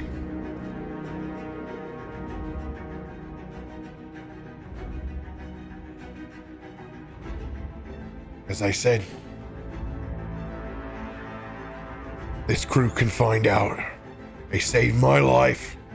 They helped save Tormund's. Countless others. I can see Roaring Horn's goods have arrived as well. Looks like I can't spoil anything around here. Fine. It's time to end this once and for all. Set this ordering back the way that it should be. And with our own friend and queen on the throne, we can keep it that way for a generation.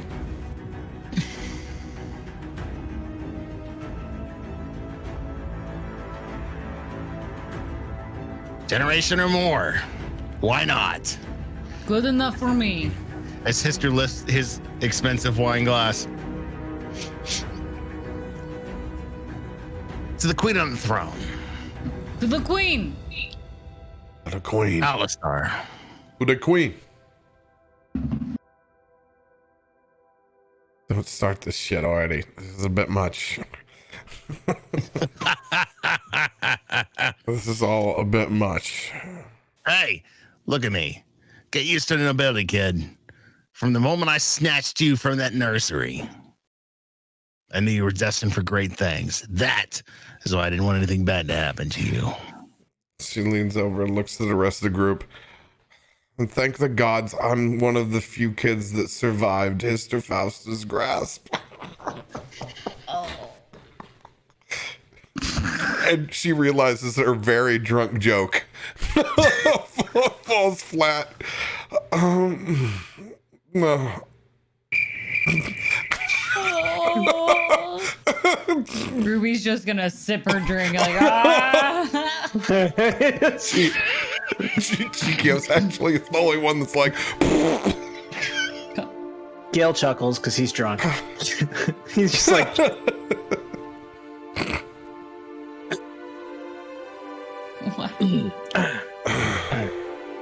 just formal. thank you.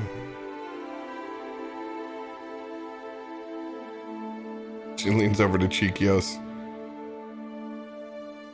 I never knew how much I need to thank you for dropping me off in the Fae.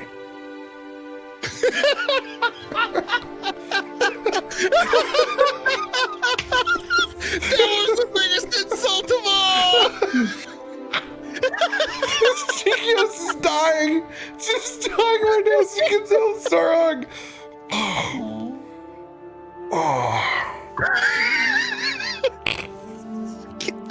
Out of here. Some things hurt worse than me trying to take your head off or your fingers. No dude, seriously. Right for the heart. Wow. Not playing around here today, are we? Just walk up and just kick Histor right in the nuts. It's funny because we've never really talked about it before. It's always been very, very formal. She hasn't ever really been drunk around the group that much. So, now's the time to let those awkwardness slip. Right. We're all family here in this hole. It's kind of, as he's bringing his wine glass down, having maybe heard a little bit of what he thought he heard, kind of shakes his head and closes his eyes and just knocks the rest of that glass down.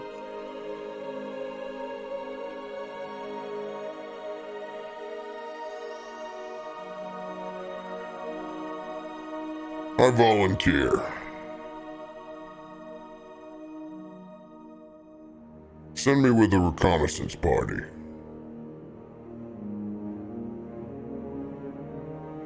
I could use some muscle. You want to go with Braden's party? I don't like how things went down in the Plane of Fire. We were supposed to meet up. And that almost cost him. I'm not letting that happen again. Well, Arsnag, I don't think anybody around here is going to argue with you if you want to do that. I mean, you are a little big. The reconnaissance part and being stealthy is a little harder, but I'm sure you could pull it off. Put some little fluffy clouds around you and you'll fit right in. I'll be like a fart in the wind, Ruby. A fart in the wind. Well, you've got the smell part down. I'm not there. Just if everything goes well. I'm there for when it's the fan. Better to be prepared, I suppose. Consider me the oh shit button. Just make sure you take that skiff and you keep it close. Those fuckers get in your way. They all die. Hop in that thing. Get back to the fighting where we are. Don't worry, I intend on cutting my way there. God, it's my bash, brother. That's what I'm talking about. We'll meet back up. This old axe has got a few more stories to tell. Promise me. Drink with me. Come on. I've already been drinking. You catch up with me. Not all of us have giant's metabolism. God knows how many of these wines that I've had of Gale's over there. Then is it properly aerated, Tormund? Never mind, he's asleep. It wasn't. I didn't ask you, Gale. Cheers to you.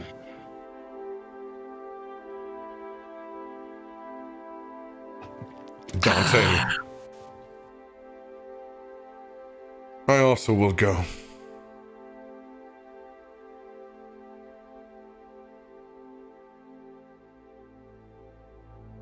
We need to make things right for what happened down there. Are you actually feeling good? Better than I did 24 hours ago. Oh, that's a low bar. And let's be honest. You don't want Harshnag trying to pilot that vessel again. I thought I did a pretty damn good job, okay? Given the circumstances. And if you remember, Harshnag kind of looked like what if Bowser or Kong or any of the large guys in Mario Kart. That's exactly how it was up in the cockpit. Just hovering over, completely swallowing it up. Hey, just remember this. If you two are going to win together, you look like ass flying that plane, and you look like death when you came to us, Dante. Mister, for once, how about you stay safe? You don't die either. And he goes by and he's poking you in the chest because you have people to be a father to now. So don't go and get yourself killed. I'm going to try and grab his lapel and pull him close to me. You want me to roll for it? I'm just going to let me grab it. I'll let you grab it. He grabs Dante's lapel and pulls him close. Don't you remember, Dante Alfonso? You were my baby boy eating beef at the Black Beef Inn in that little shit town called Waterdeep. I want you back alive. Because you're just as much as my son as the rest of them, even though I may be a shit father. I want to see you alive again. He just lets him go, puts him on the shoulder and sends him on the way.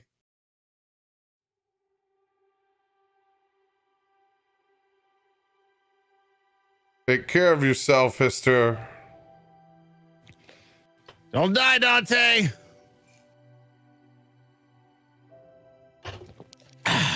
It's good wine, Gale. Wherever you got it. Let's go back when this is all over. Oh, I didn't know if I could talk now, because, you know. What, are you scared? I'm not scared of anything. You know, it's okay to be scared. It's appropriate. It keeps us alive to be scared. You're not scared right now. I don't want to fight with you. Because honestly, I'm shitting my pants for both myself, my family, and my friends. That's why I drank. Oh, that would also explain the smell coming from your pants. I'm not scared right now. I'm just anxious. I'll be scared tomorrow.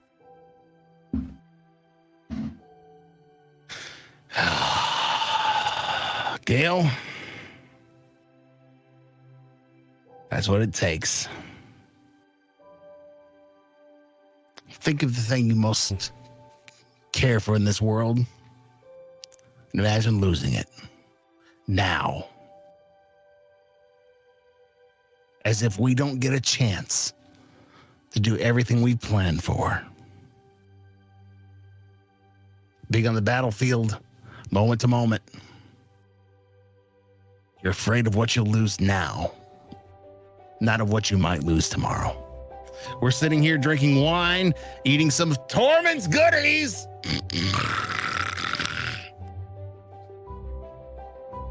But it could all still end like that. I'm afraid for you, those soldiers, and the rest of us at this moment. And until we defeat you know who, I'll be scared for you all. So, sharpen your mind. Learn to be scared, because it'll prepare you for battle.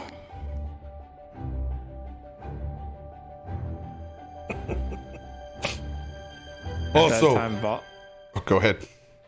At that time, Valas is going to walk by drinking the fancy wine straight out of the bottle and stop by mid-speech for Histor and put a hand on on Gale's shoulder and just look at him and say, if it helps, dying hurts a lot more than it looks.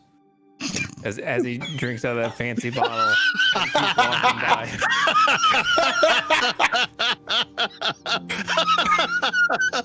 Oh, that was the topper right there. Chef's kiss.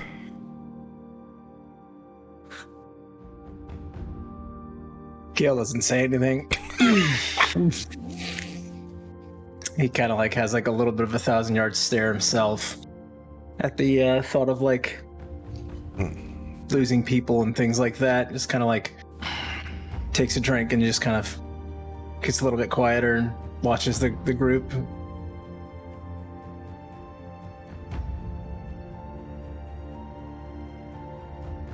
With that knowledge dropped and the plans laid out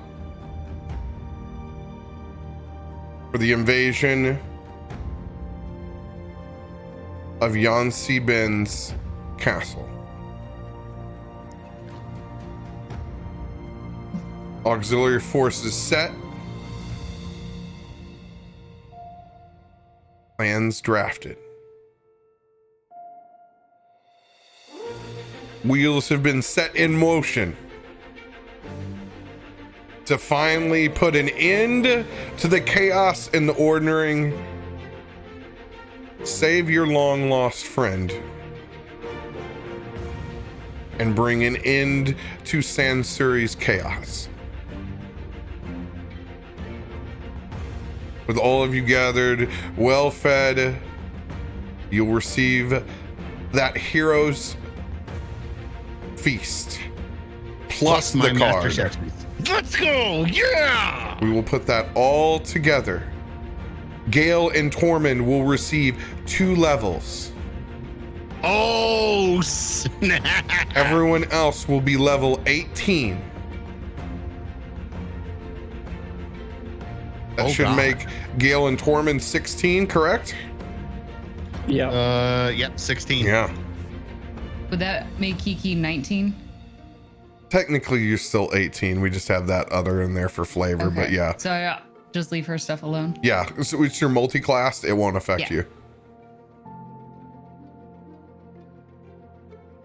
We will pick back up with the community game on Sunday, as they will be the auxiliary force to choose to play any of their previous characters that are currently behind Braden Barley on the ship, or any of the Aarakocra from the battalion, as they will go in and find out the reconnaissance of whether Nighthawk is alive or dead, and what Yansi Ben, Sansuri, and the Sultana know.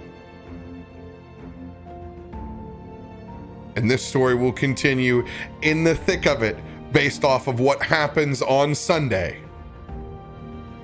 And the deciding factor of their information will direct how our party goes.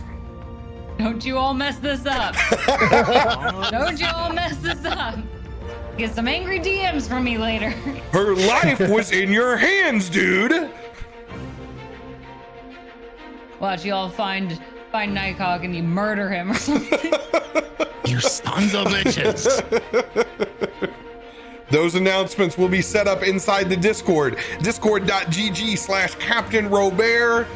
That's where you can DM me if you're interested in hopping into this side quest. It will fill immediately. So DM me as soon as possible. Thank you guys for the lovely session up on top of the Skybreaker. I love it. I love it so much.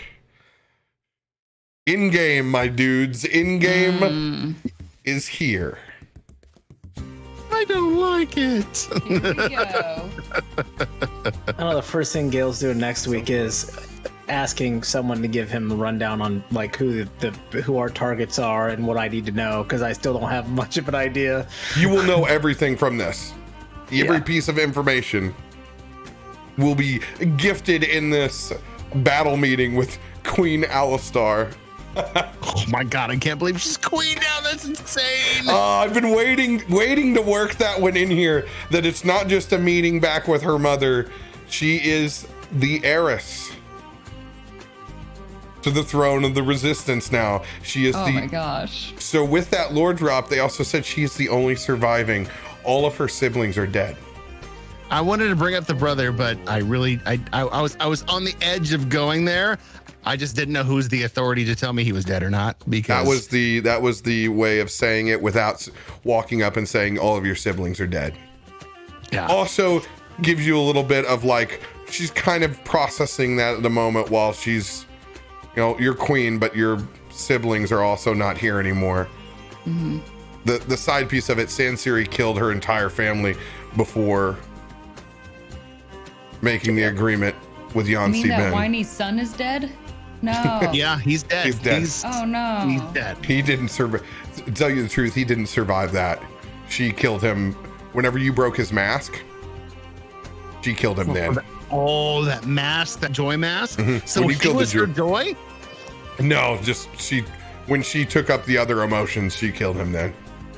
He didn't he didn't survive that night. Oh, that's sad. Or did. Rip.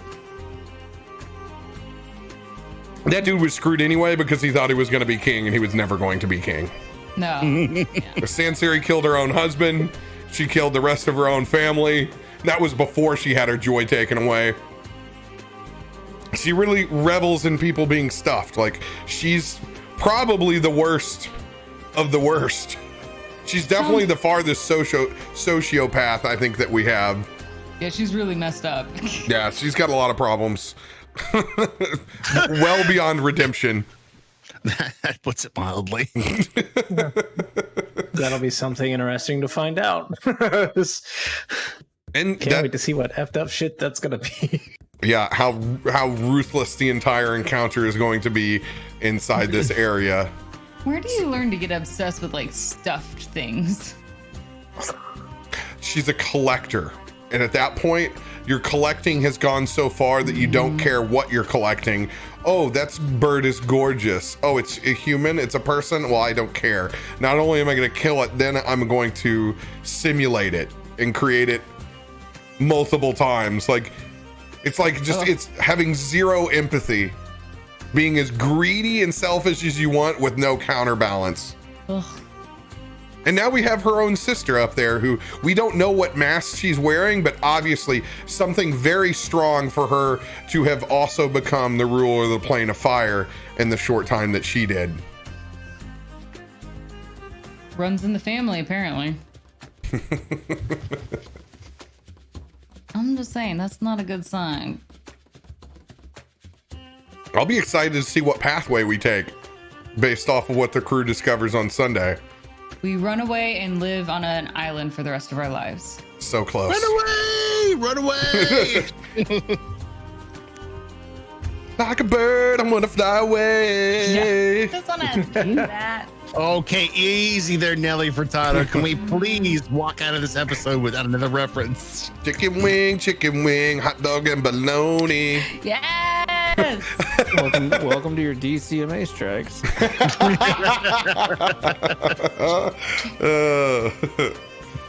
Thank you guys for watching. We'll be back tomorrow with intense Ass Tormund's quest as they battle RadioMang, the Lightning Reborn, and also actual Skyboars. Love you guys. Let's go! See you tomorrow!